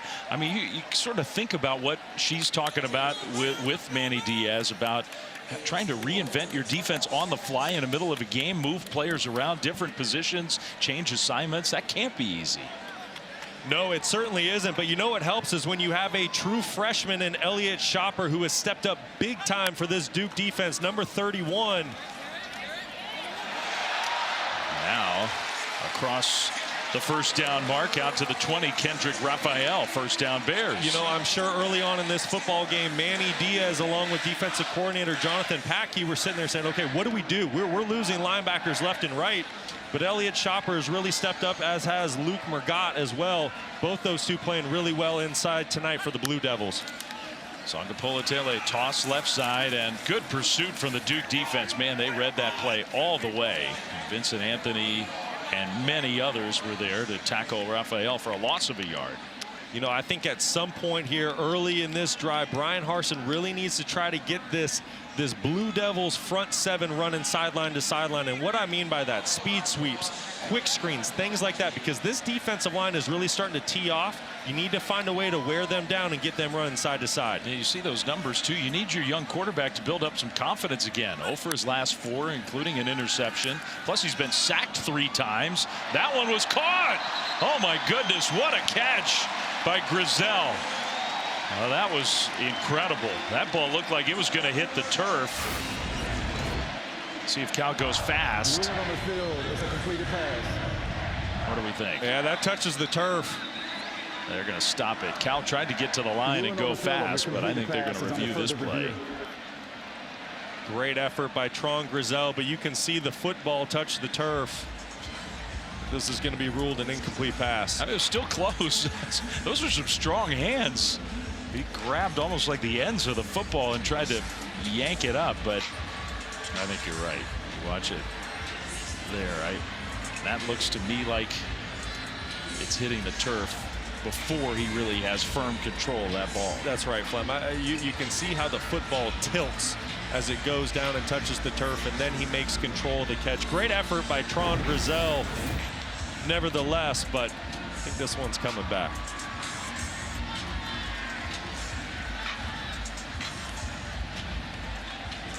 So our ACC crew, replay officials, in conjunction with the referee, trying to make that determination. Ruling on the field was a completed pass. And if it's incomplete, then Cal's going to face an immediate 3rd down here on their first drive of the second half. All that offensive momentum seems like a long time ago. It really is, and you just have to give credit where credit's due, and that goes to the Duke defense, and it really starts with those guys up front. I think Wesley Williams, Aaron Hall, Josiah Green, Vincent Anthony, they have done a tremendous job of becoming disruptive up front, getting after the Cal offensive line. And in return, you see JKS at the quarterback position. He's just not comfortable right now, and he's out of rhythm. And you mentioned that. Bryan Harsin has to find a way to get this young quarterback back in rhythm. After further review, the pass was incomplete. 3rd down. So they move the ball back. It's 3rd and 11, and Cal gets lined up quickly. They watch the officials move the ball backwards, so they came out ready to go. There is the offensive coordinator for Cal, looking for something to spark this offense again. They were unstoppable in the first quarter. First 3 drives all went for touchdowns. Pressure coming. Sangapolatele scrambling, looking downfield. He'll throw, and he whistles one in there to his tight end Minnie for a 1st down and more. Mason Minnie, who had the big catch at the end of the game last week, the game-winning catch for a much-needed Cal 1st down. I'll tell you what, Mason Minnie keeps coming up so big for this Cal offense. Got to give a lot of credit to Sangapolatele, staying calm in the pocket. There was early pressure, keeps his eyes down the field as he gets outside. And there's old Mr. Reliable, Mason Minnie, picking up another 1st down when it's desperately needed by this Cal offense. He's turning into a big-time playmaker at that tight end spot. That was 28 yards for the Bears. Now Sangapolatele, quick release to Jesus, got tackled immediately. Just a nice open field tackle. One of those young linebackers you were just spotlighting, Luke Murgott. There's Mason Minnie. And what a find. You have to give a lot of credit to Justin Wilcox. I think he lost so much talent in the transfer portal, and you're kind of sitting there in the winter and you're saying, gosh, how good is this Cal football team going to be? But guys like Mason Minnie coming in, transferring in from Idaho, what a find by Justin Wilcox, and he's been excellent this year. 2nd down and long, little pump fake. Now the throw is going to be intercepted. He did not see Chandler Rivers, who was just waiting for that one, and the 2nd interception of the night for the Duke defense. It's the All-American corner. Chandler Rivers did an excellent job of baiting the quarterback into this throw. Rivers is showing that he's covering to Jesus. JKS thinks he can get the football over him. Rivers falls off late and makes the young quarterback pay.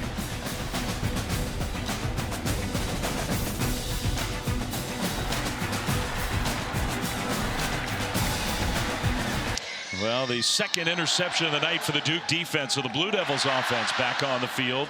31-21, 10:07 to go, third quarter. And Darian Mensah, the quarterback for the Blue Devils, takes a shotgun snap. Will throw a screen pass, and well defended by Cal. Brown took a big hit right at the line of scrimmage. That was a really great tackle by Drew Polidor coming up from his safety position. The transfer from Montana State came in and blew up that screen. Yeah, I watched him play in the FCS championship game last year. Part of a really entertaining championship game that night in Frisco, Texas. Excellent player. Big shoes to fill with Isaiah Crosby going down in the secondary for Cal. Great tackle. Both teams missing some key players on the defensive side of the ball. Shepard, the freshman running back, he hit the hole quickly, but the hole got plugged up right away. Manitai, the young freshman safety, came up in run support, so third down right away for the Blue Devils. And once again, a critical third down. This Cal defense doing everything they can to keep their offense in the game. We'll see if they can come up with another big stop. Big substitution by this Cal defensive front, getting 4 pass rushers in the game right now. So Cade Uluave, the star linebacker, has been relatively quiet tonight for Cal, wearing number 0.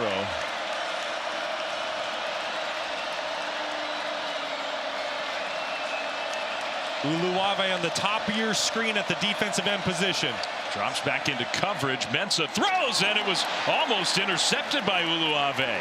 So he looked like he was going to rush. He dropped back into coverage. He almost picked it off. What a play that would have been by Uluave. The simulated pressure, like I said, he was at a defensive end position, showing that he's going to rush, and then at the snap of the football, runs back into coverage. Mensah never sees him.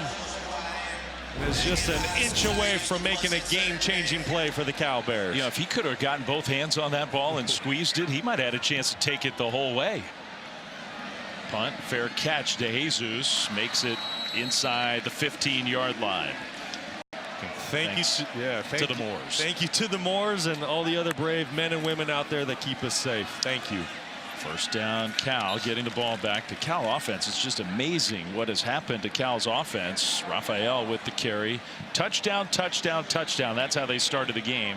Since then, interception, punt, punt, interception. Hasn't been easy lately for this Cal offense. It's up to Brian Harsin to dig deep, look at his call sheet, get into his bag of tricks, and find a way to get his quarterback and offense back into rhythm on this drive. Jordan King came in motion, second down and 8. Sangapolatele pressured immediately, and he tried to get away. As he was going to the ground, he flung it, and I think that is going to count as an incomplete pass, at least for the moment. They might talk about this one. That would save some lost yardage. Manny Diaz is saying intentional grounding. There was a receiver kind of in the neighborhood of where he flung the ball. I'm with Manny Diaz. I think this is going to be, if it's not a sack, this is going to be an intentional grounding. I thought Tron Grizel maybe was in the vicinity. Definitely is in the vicinity. We'll see if the ref agrees with it. It's close. Question is also, was he just out and out down before he threw the ball? Well, is it a sack? If that knee's up, let's keep an eye on his knee as he's going down to the ground. Aaron Hall's trying to bring him down. I think he's down. The previous play is under further review to verify if the quarterback's knee was down prior to the ball being passed. Down. I think the ball's still in his hand. Yeah, I agree with you, Flem. And you got to credit big 99 Aaron Hall, 6'4", 290 pounds. Two-time team captain for the Blue Devils. Very disruptive inside, just winning at the point of attack and continuing that disruption up front for the Blue Devils. I mean, it doesn't look to me, I'll defer to you. I think he's definitely down. That's going to be a sack. But it doesn't look to me like they're doing anything super exotic or fancy. They're just whipping Cal on the line of scrimmage. You're exactly right, Flem. There's been a few times tonight where Duke has gotten to Sangapolatele by bringing maybe a 5th or 6th rusher, but really these last couple times that JKS has been hit or brought down for a sack, it's just been a 4-man rush. And that last place, like so many others, where almost no time. Like as soon as he gets the snap in the pocket is disintegrating. Yeah, I really think Brian Harsin needs to really look into his screen game right now. How can I get this football out of my young quarterback's hand quickly to where we can get guaranteed completions and an opportunity to start getting some positive yards? Because right now this Duke defensive line is really beating up the Cal offensive line and taking over the game, and JKS just has no answers. So there's a couple of things why this might be taking a little longer than expected, because you do then have to get the clock correct. You have to get the spot of the ball correct, the down coming up correct. So there's a lot to actually sort through. After further review, the quarterback's knee was down prior to passing the ball. Third down at the 12-yard line. Okay. So that'll make it 3rd and about 13. Yeah, and this is a tough spot. You don't have a lot of calls on your call sheet for this down and distance. But Cal, they need to try to find a way to pick this up. They're down 10 points midway through the 3rd quarter. If I'm Brian Harsin, I'm going to chip both edges, one with a tight end, the other with a running back, to try to give some extra time for my quarterback to deliver the football down the field. Yeah, that graphic just so illustrates what we've been talking about. Sangapolatele in the pocket, and he'll be sacked again. Now that time he had a little more time, just had nowhere to go with the ball. Wesley Williams with the sack, and the Duke defense, especially on the line, has taken over this game. Well, you said it, Flem. That's a coverage sack. There is just absolutely nowhere to go with this football. Here's Wesley Williams, and you're going to see him. It's only a 3-man rush, but because JKS has nowhere to go with the football, he tries to step up and create something with his legs, runs right into that sack, but the relentless effort by Williams gets this Duke defense off the field. 4th and 16, and another punt for Cal. This one returnable. Brown gets hit right at midfield, but that'll be good field position for the Blue Devils offense.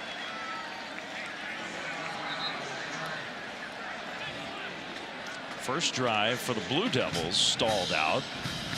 Now they've had some issues here in the second half. Both offenses have. They got explosive, especially in the second quarter. So we've seen adjustments and adjustments to adjustments as this game has gone on. Listen, I tell you what, you got to give Manny Diaz and his staff and players a ton of credit. Outside of that first drive tonight, if you go back a week ago to the Syracuse game and you get rid of the first series tonight, this is a Duke team playing in all 3 phases of the game at a really high level. Really high level. I'm with you. Castle gets the carry, and he got back to the line of scrimmage. Like, they have some upside, Duke does, if they play like this. Yes, they do. And when you talk about it in a bigger picture, it is a wide open ACC race. Miami's at the top, but then there's this clump of teams. Who's going to make the next run to hopefully play for a conference championship in Charlotte? And I think Duke has as good of a chance as anybody. They would improve to 3-0 in conference play with a win tonight. A quick hitter out to Brown with that burst of speed into Cal territory, down to the 45-yard line, where it'll be 3rd down and 5. We keep saying it, but it's true. Another critical 3rd down here. We'll see if Cal's defense is able to bow up one more time, get the football back to their offense. You got to wonder, though, now that you're in plus territory for Duke, is this 4-down territory? If it is, expect Duke to potentially run the football here to make it much more manageable on 4th down if they don't pick it up. 3rd down. Mensah rolling right. Still rolling, and he'll take the sack, and a huge loss. Luke Farrelly got there, and Mensah, really maybe one of the few mistakes he's made in this game. He did not throw the ball away.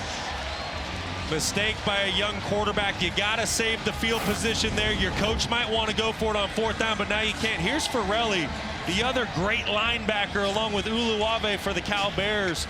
You're going to see he's initially in coverage, but he does a great job of triggering when he sees Mensah get outside the pocket, and that is another big-time play by this Cal defense. Indeed. So the Cal D is doing their part. It's the offense that just is having so many problems now. DeJesus lets that one bounce, and I think it crossed that plane. I think. Now a penalty flag, and they will say touchback. There's a penalty flag out in the field of play, a long way from the goal line. That was almost a great punt by Cade Reynoldson.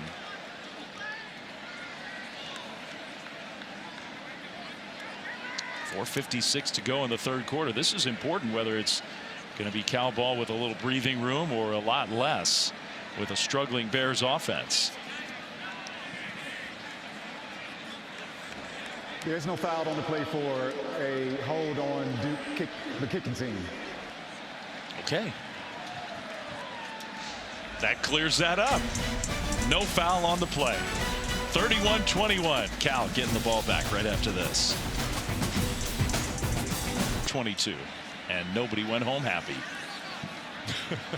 Who likes a tie? You still think you can get a program for 50 cents? I don't think so. The Bears needing something on offense, and maybe the ground game can get him going. Kendrick Raphael, when they've given him a chance, he's been pretty successful. That's right, Flem. When a young quarterback and an offensive line are struggling, what helps them out? Guaranteed quick completions and a good, healthy run game.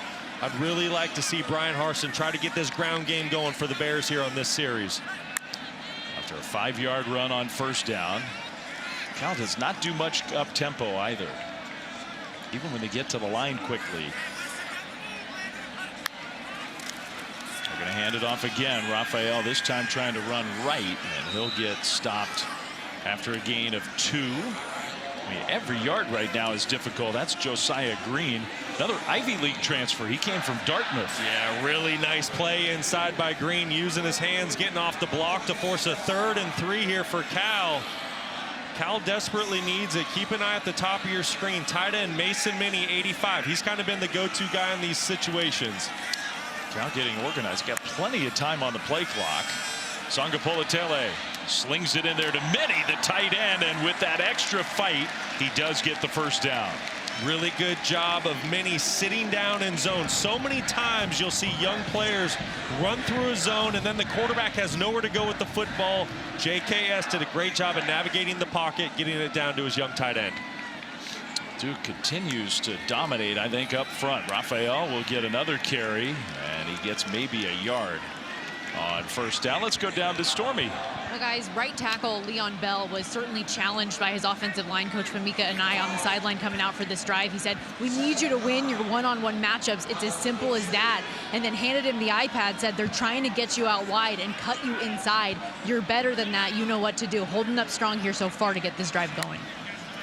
Mississippi State transfer. He kind of got pushed backwards on that play. Now a completion and a penalty flag thrown back near the quarterback. It might be against Bell, or it might be a roughing the passer. I'm not sure. Holding.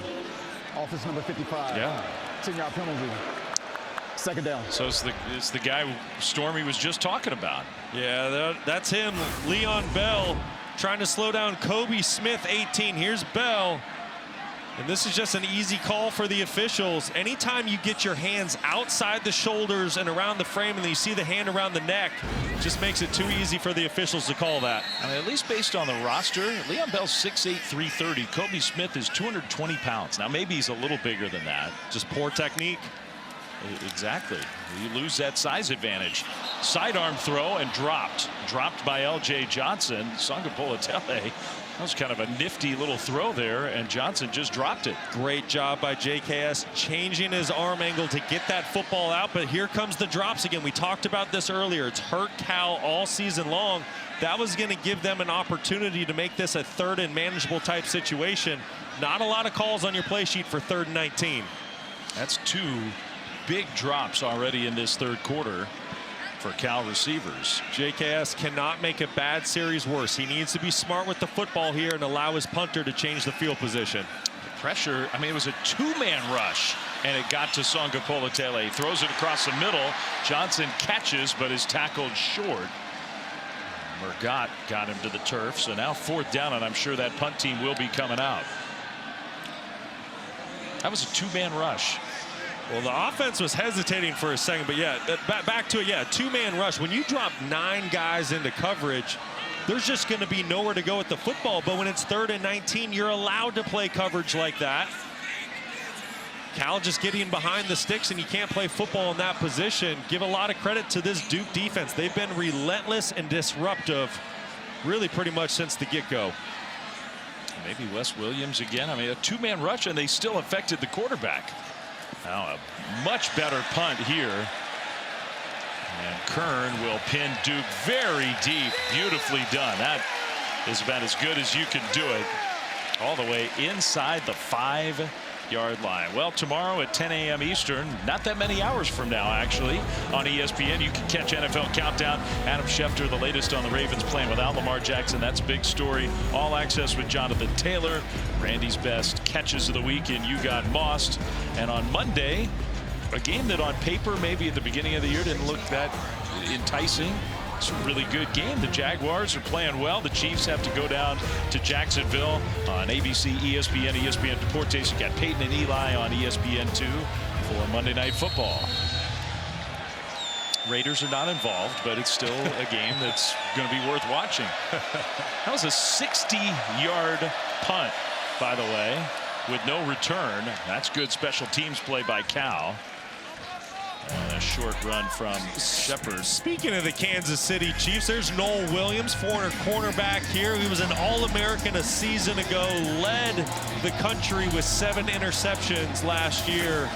Just an excellent corner for the Cal Bears and doing his thing at the next level. Off to a great start with his NFL career, and he'll be a lot of fun to watch on Monday night. Yeah, Craig Woodson, who came by Cal recently, visited the team. He's starting as a young player for the Patriots in the NFL. Mensah throws, and that one is caught. Wow, what a nice catch by Andrell Anthony right at the marker. That's going to be a first down, Duke. That's a big-time throw and catch when you're backed up as an offense. Your back's against the wall. It's not a comfortable feeling. Mensah putting the football exactly where it needed to be. So out to the 15, some breathing room, play fake, and a throw across the middle. Another contested catch and a good throw for another first down. That's Cooper Barkade. I want you to see what the play action does to the Cal linebackers. Watch how they step up.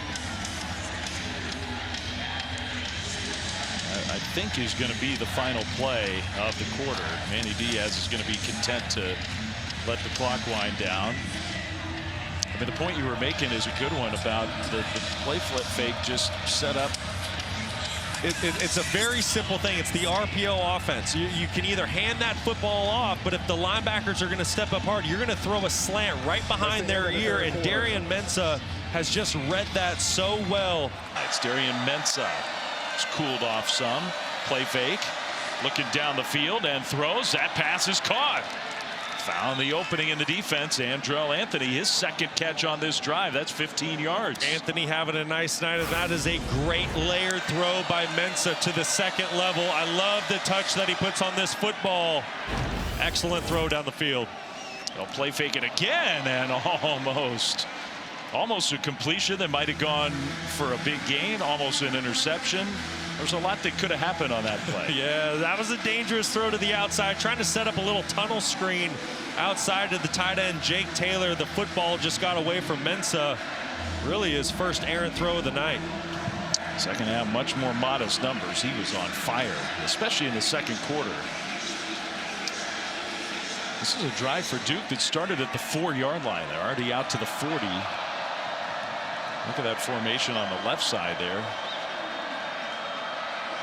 3 receivers all lined up. Mensah's going to throw to the back one of those, and he completes the pass. That's Samir Higgins, but an open field tackle means it's 3rd down and about 7 coming up. That's a nice play by the linebacker Luke Farrelly, just diagnosing what this Duke offense is trying to do. A little inside tunnel screen, and here we go again. Here's the chess match.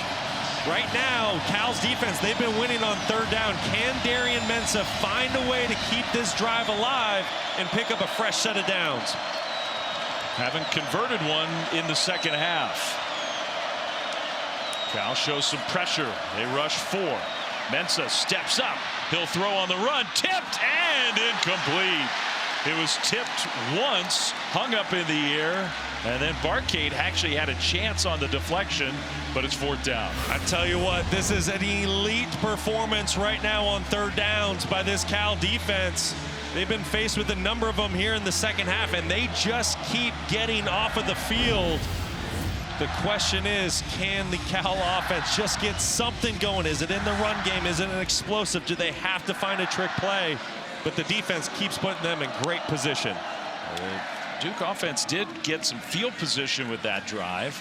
DeJesus, no fair catch, makes the first man miss, trying to get to the outside, save some field position there, but the Cal offense, the turnovers have been an issue for the young quarterback. They really have. It was such a hot start early in the night for Politele, and then a couple interceptions derailed him. Here, DeJesus ducks inside. This is a pass that JKS needs to ignore. As soon as the receiver releases inside with a deep free safety like that, you just got to move away from it. But a great play by Pellicciata, the true freshman safety, getting the interception. And then the All-American corner, Chandler Rivers, just a savvy veteran play. He's in man coverage on DeJesus, but he reads the quarterback's eyes. He falls off late and makes another game-changing play for the Blue Devils. Play fake on first down for Cal. Politele.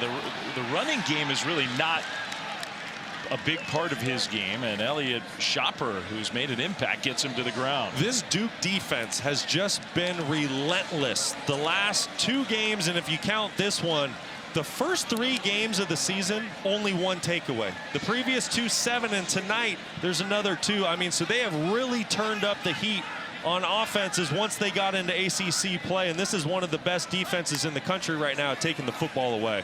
That slant low to DeJesus, incomplete.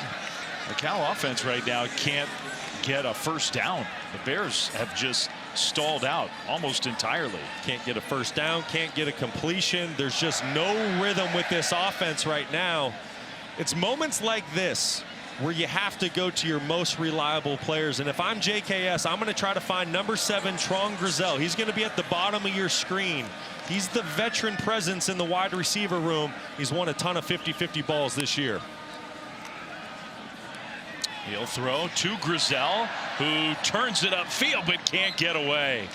That was Robinson with the tackle, so that's exactly where the young quarterback went. But the Duke defense gets the stop, and despite a little hesitation, that punt unit is coming right back out, and the Bears fans are unhappy about it.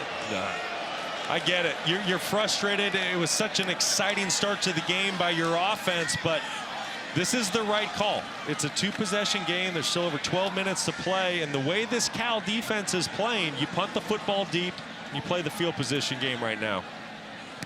Kern is going to boot a low one. This time Brown will run up and catch it, so not nearly as good in terms of the field position result from the punt team. The Duke offense back on the field. We're stuck in neutral. It's 31-21.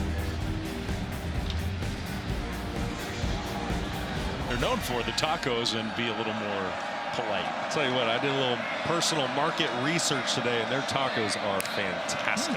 Okay, good job by you. Duke gets the ball back. You know who else likes tacos Sinaloa? Steph Curry. Big fan. I wish I shot 3-pointers like him. The Blue Devils offense up 10 with 12 minutes to go. I mean, the Cal defense, you got to give them credit. They're keeping their team in the game even as their offense has just kind of evaporated. They've done an amazing job, and they're not getting any rest. You know, it's been 3 and out on the other side for this Cal offense. This has been a really impressive second-half performance by this Cal defense. We'll see if they're able to get one more stop here to keep this team in the game. Basically, we have 100 yards of total offense in the second half combined between the two teams. Another run play and a bigger hole this time. That's Jaquez Brown straight up the middle. Got stopped maybe a half a yard short. It's a really great job by the right guard and right tackle Justin Pickett and Brian Parker, just completely moving the line of scrimmage. Big number 77, Justin Pickett. And that's what Duke wants to do here. You know, both of these teams have kind of been stuck in neutral here in the second half. The clock's ticking. Duke has a 2-possession lead. They want to melt as much clock as they can. They want to establish a run game. We'll see if this Duke offensive line can take things over here. The play clock was winding down. Duke wasn't ready to snap the ball. So did they call a timeout? The ruling of a first down. I never saw the signal. Review. Okay, so we're getting a review to see about the spot, I guess. Yeah, see if it's a first down for Duke. Not close. I mean, they actually gave him a generous spot. I think he's probably a full yard short, probably. That's a nice effort by Jaquez Moore, but he might even be a yard and a half short on that look. So I see in the end, I mean, it looked to me like they had signaled that it wasn't a first down, but in the end the chains moved, so they had reset and said first down. I got to think this is going to be 3rd and a yard, something like that. I think you're right, Flem. I think this will be pretty quick.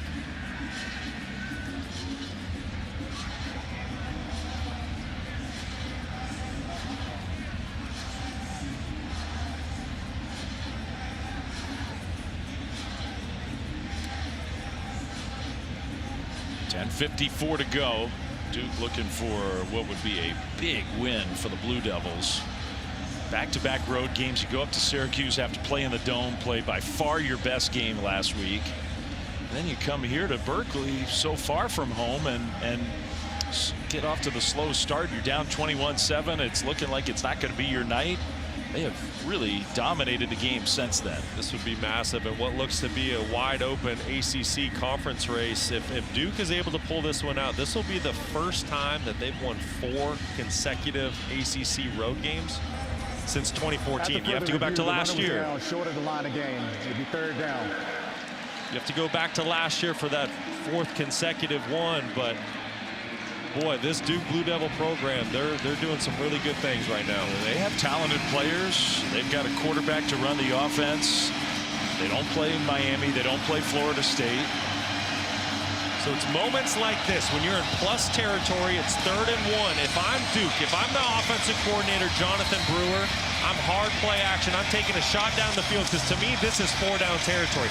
I know I can pick up a yard on 4th down, but I'm going to try to catch the Cal defense off guard by taking a shot. You got Castle in the backfield, and they will give it to him straight ahead. Castle, tough run. That was not an easy yard. So instead of doing what you thought they might, they just said, let's get the first down right here, right now. Hey, you can't blame them, but this is that area of the field where if you're a defense, you have to be alert to shot plays. These are the areas that offenses try to shrink a drive, try to get this football into the end zone. And that clock is definitely Duke's friend at this point. 10 minutes plus to go, but leading by 10 with the ball in Cal territory. Clock's going to become more of an issue.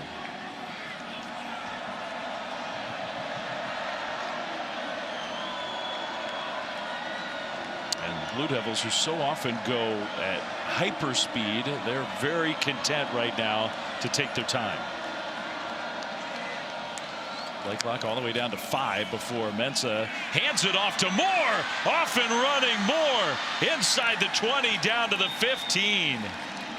Jaquez Moore, don't forget about him. He's played a lot of football for Duke. I know they got the young stud Shepard. They got the transfer Castle. Moore can still go. And it all gets set up by a big-time block by the left guard, 64, Jordan Larson. And then the tight end, Hazley, leading up for running back Jaquez Moore. Just a gaping, gashing hole in that Cal defense. Oh, give it to Moore again on 1st down. And Moore churning his way down to the 10. Well, it almost feels like for Cal, if they don't force a field goal, their chances of winning this game are going out the window. Yeah, I think you're right, Flem. And right now, it's not looking good for this Cal defense. You just had to wonder, when were they going to wear down? They've been out on that field so much here tonight in the 2nd half.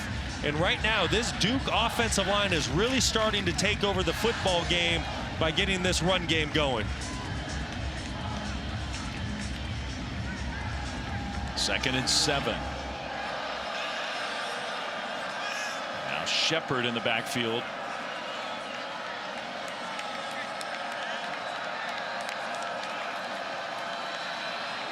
Mensah going to the end zone, and Barcade there, contested, caught it, touchdown.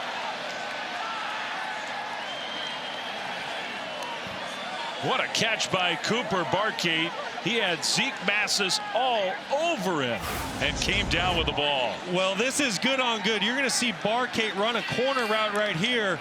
And Flem, you just said it. He's being covered by Massis, who's really shown to be a lockdown corner this year for Cal. It's pretty good coverage down the field. But Darian Mensah showing off his accuracy, putting that football where only Barcade can make a play on the ball. Excellent throw and catch. That is big league stuff. I'm not going to say the game's over, but for Duke, a massive step towards a huge road win. The touchdown and the extra point makes it 38-21. Well, Darian Mensah, 22 of 30 tonight, 265 and 2 touchdowns. But how about that throw to Barkate? It's all things Blue Devils right now. And a great talent. Well, what an amazing story. You play your high school football in San Luis Obispo, at least some of your high school career. Nobody comes to see you. You don't get recruited by anybody. In the end, just enough good play to where Tulane. I mean, there were hardly any other programs recruiting Darian. Tulane recruits him. He goes to New Orleans, is like the 3rd stringer, buried in the depth chart. Comes back before last year, wins the job, and has this great year. And all of a sudden, he's the man in the transfer portal, wanted by almost everybody. It's a special story. He has certainly earned everything. He has gotten everything along the way. Plays with a chip on his shoulder. Leadership and tangibles are absolutely off the charts. Meanwhile, Songa Politele, this is the story of the game. The Cal offensive line cannot block Duke. The Duke defense has just destroyed Cal on the offensive line. VJ Anthony. Yeah, and it's really the big fella inside, number 4, Josiah Green, that gets the play started. Anthony's going to get rewarded with the sack. But those front 4, they have been relentless here in the second half tonight. So disruptive. Raphael catches out of the backfield and will dive forward and get enough for a Cal first down.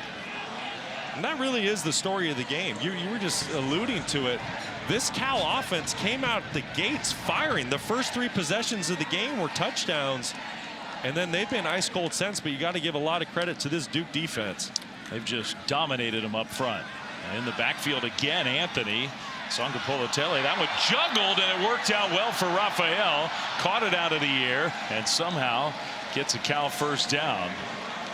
Nothing easy for the Bears offense. They still have 7+ minutes to go. If you could get down the field in a flash and get 7 on the board, maybe at least feel like you still have some life in this game. But it's got to happen fast.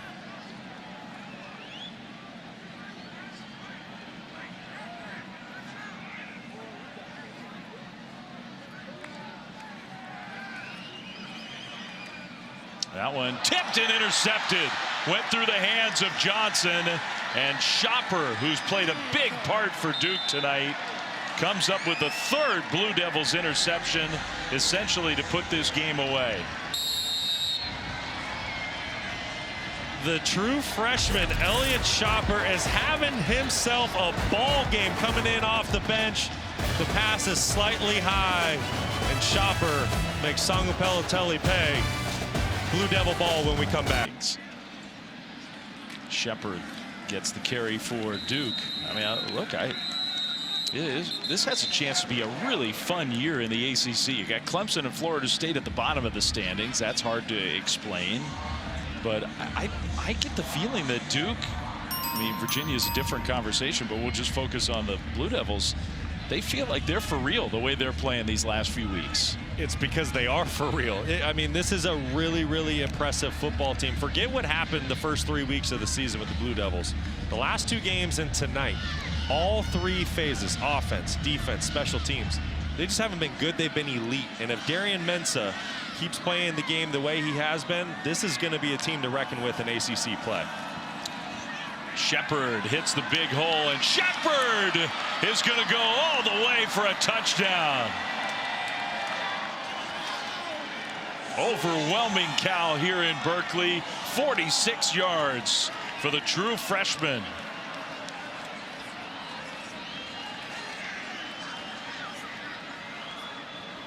Well, you give Shepard any space. Wow. And that young man is going to be gone. Game-breaking speed. We talked about the physicality runs with, but he just showed his speed off there. Once again, we've been talking a lot about true freshmen tonight. Shepard is one of those young players making a huge impact for the Blue Devil football team. It was 21-7 Cal. 35 unanswered points from Duke. I mean, this Duke team is impressive. Right here, I want you to keep an eye on right tackle Brian Parker. What he does here for his running back, Nate Shepard. So impressive. Helps out with the defensive tackle. Climbs up to the second level. Gets his hands on Kedu Luave. And Shepard isn't even touched as he runs for the end zone. I shorted him. My math just went out the window. I guess my interest in this game waned a little bit. 38 unanswered points for Duke. Wow. It's a lot. Yeah. It's a lot, put it that way. And just, you know, when you're getting offensive play like I just showed by guys like Brian Parker and then that young man right there, Nate Shepard, great game tonight, had a huge game a week ago. You see the difference in run games between the first 3 games compared to the last 2 weeks. This is a Duke Blue Devil football team that is hitting on all cylinders. And as you get into the teeth of ACC play, if you can run the football, control the line of scrimmage, get quality quarterback play, and play good defense, I mean, that is a championship formula. They'll kick it off once again for the Bears. It's going to be regroup time. And this has been sort of stunning how this game has unfolded. Well, tomorrow over on the ACC network, we got some women's volleyball. One of the best teams in the country, number 5 Pitt against Georgia Tech. You got women's soccer, Cal and SMU, and North Carolina Pitt also on the pitch Sunday on the ACC network.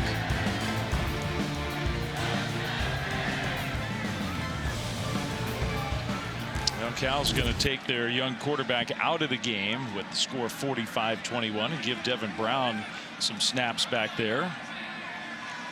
The Ohio State transfer, the kid that when he committed to Cal, most people thought, well, that'll be, he had a lot of experience at Ohio State, had some playing experience. That'll probably be the starter, and the young guy will watch and learn for a little while. Hasn't worked out that way, but Devin Brown into this game.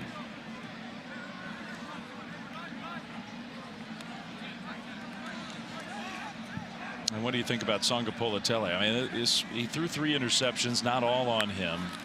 Had the incredible start. He was just making one spectacular pass after another. He's going to be just fine. You know, these are those really tough moments as a young quarterback that you have to go through. But these are the games and the difficulties that will make you a better player in the long run. He's going to get to the film tomorrow. He has a great coaching staff around him. And Nick Rolovich, Brian Harsin. You know, these guys know how to coach quarterbacks, and he's going to learn from nights like tonight where he threw 3 interceptions. We all know the talent that the kid has. He's shown it a couple times this year. He'll be just fine, but he's got some big lessons to learn in this game. Brown throws it right to Duke. So there's the 4th Blue Devils interception. Another turnover. That's Musa Kane who comes up with the pick. And the Blue Devils are running all the way down to the other end of the field where their fans are thrilled with what they've seen in this game. All smiles on the Blue Devils sideline. Really impressive.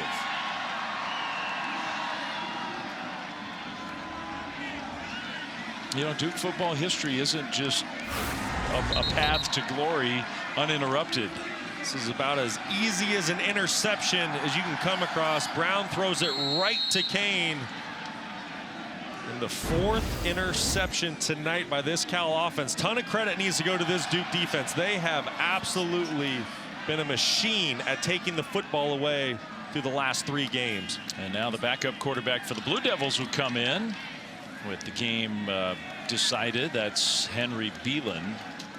Travis Bates gets the carry. I mean, it's really 6 sacks, 13 tackles for loss, 4 interceptions. Who would have ever thought that? You watch those first 3 possessions where Cal just went up and down the field, scored 3 straight touchdowns. I can hardly remember a game where things changed so dramatically. I don't know what flip switched and where it was found, but somewhere at the start of that 4th series, this became a completely different game, but it was because of the defense of the Duke Blue Devils. What a performance tonight. I mean, Duke's got a chance. This is the same team that Illinois came to Durham, and Illinois really pushed Duke around. Now, the final score probably wasn't totally indicative of the way that game was played, but it was an ugly loss for Duke. Then they go to Tulane, and Tulane beats them. And all the expectations and the thought of we got our quarterback and we've got all these weapons on both sides of the ball, NFL prospects, maybe more talent than any Duke team has ever had. I think it's possible this is the most talent that Duke has ever had at one time. And they were 1-2, and people were thinking, what is going on? You know, I think through those first 3 games of the season, you have to assume that this Duke team, because of those expectations you were just talking about, they were playing a little tight. They were playing a little tense. And then going into that 4th week said, hey, we're just going to let loose. And that's what you've seen. They started taking the football away. They're protecting the football on offense. They're playing complementary football in all 3 phases. And right now, this is a winning formula by the Blue Devils. Beelan, the senior, who's been around for a while and has had some playing experience. Last year started the bowl game for Duke. This year's thrown just a handful of passes. You know, part of that is maybe Mensa and all the attention that was on him coming out of the portal. You and I talked about that a little bit earlier tonight. We asked him, though, like, was there extra pressure on Darian? Was he, you know, it kind of got reported pretty widely the amount of money that it took for Duke to get him to come to campus. And the Duke coaches really said, we didn't think it was about that, because everybody on this roster understood that he earned that. That he, with his work and climbing the ladder, climbing the depth chart, getting a chance to play, having the year he did last year, he earned it. Yeah, he's... We might talk a little bit more about Darian Mensa after the 2-minute timeout rudely interrupted us. That's a pretty big game with the old Cal quarterback at the helm in Bloomington. Fernando Mendoza off to a great start with his new ball club in Bloomington. Can he go on the road? Autzen Stadium, college game day. That is going to be a lot of fun to watch. You and I got to know Fernando pretty darn well over the last couple of years, watching a lot of this Cal team. Easy guy to root for. Easy. Great young man, smart, fun to be around, good personality, and just lighting it up for the Indiana Hoosiers through the first month of college football. All smiles on the Duke sideline. They're going to have a fun flight home. It's a long flight back to Durham, but they are going to be in a good mood with a bye week coming up next after the long travel, back-to-back road games. Now on 4th down, the quarterback scramble for a 1st down. And now all Duke will have to do is take a knee a couple times. And that'll finish this game off when we're done, just seconds from now. Coming up next on SportsCenter, all that college football stuff we were talking about. The big win for UCLA down in Pasadena. FCS quarterback making history. That's a good tease. And Shohei Ohtani on the mound at the plate. Great game in Philly. Dodgers, Phillies, all the baseball coverage as well. Coming up next, Manny Diaz, he's going to be proud of his team. He's got to be happy. Big road trip, right? We talked about it. Coming all the way east to west. They flew out here on Thursday. Long wait, waiting around in the hotel to wait and play Saturday night. But what a massive conference road win to get here tonight in Berkeley. Yeah, just a great job by Duke.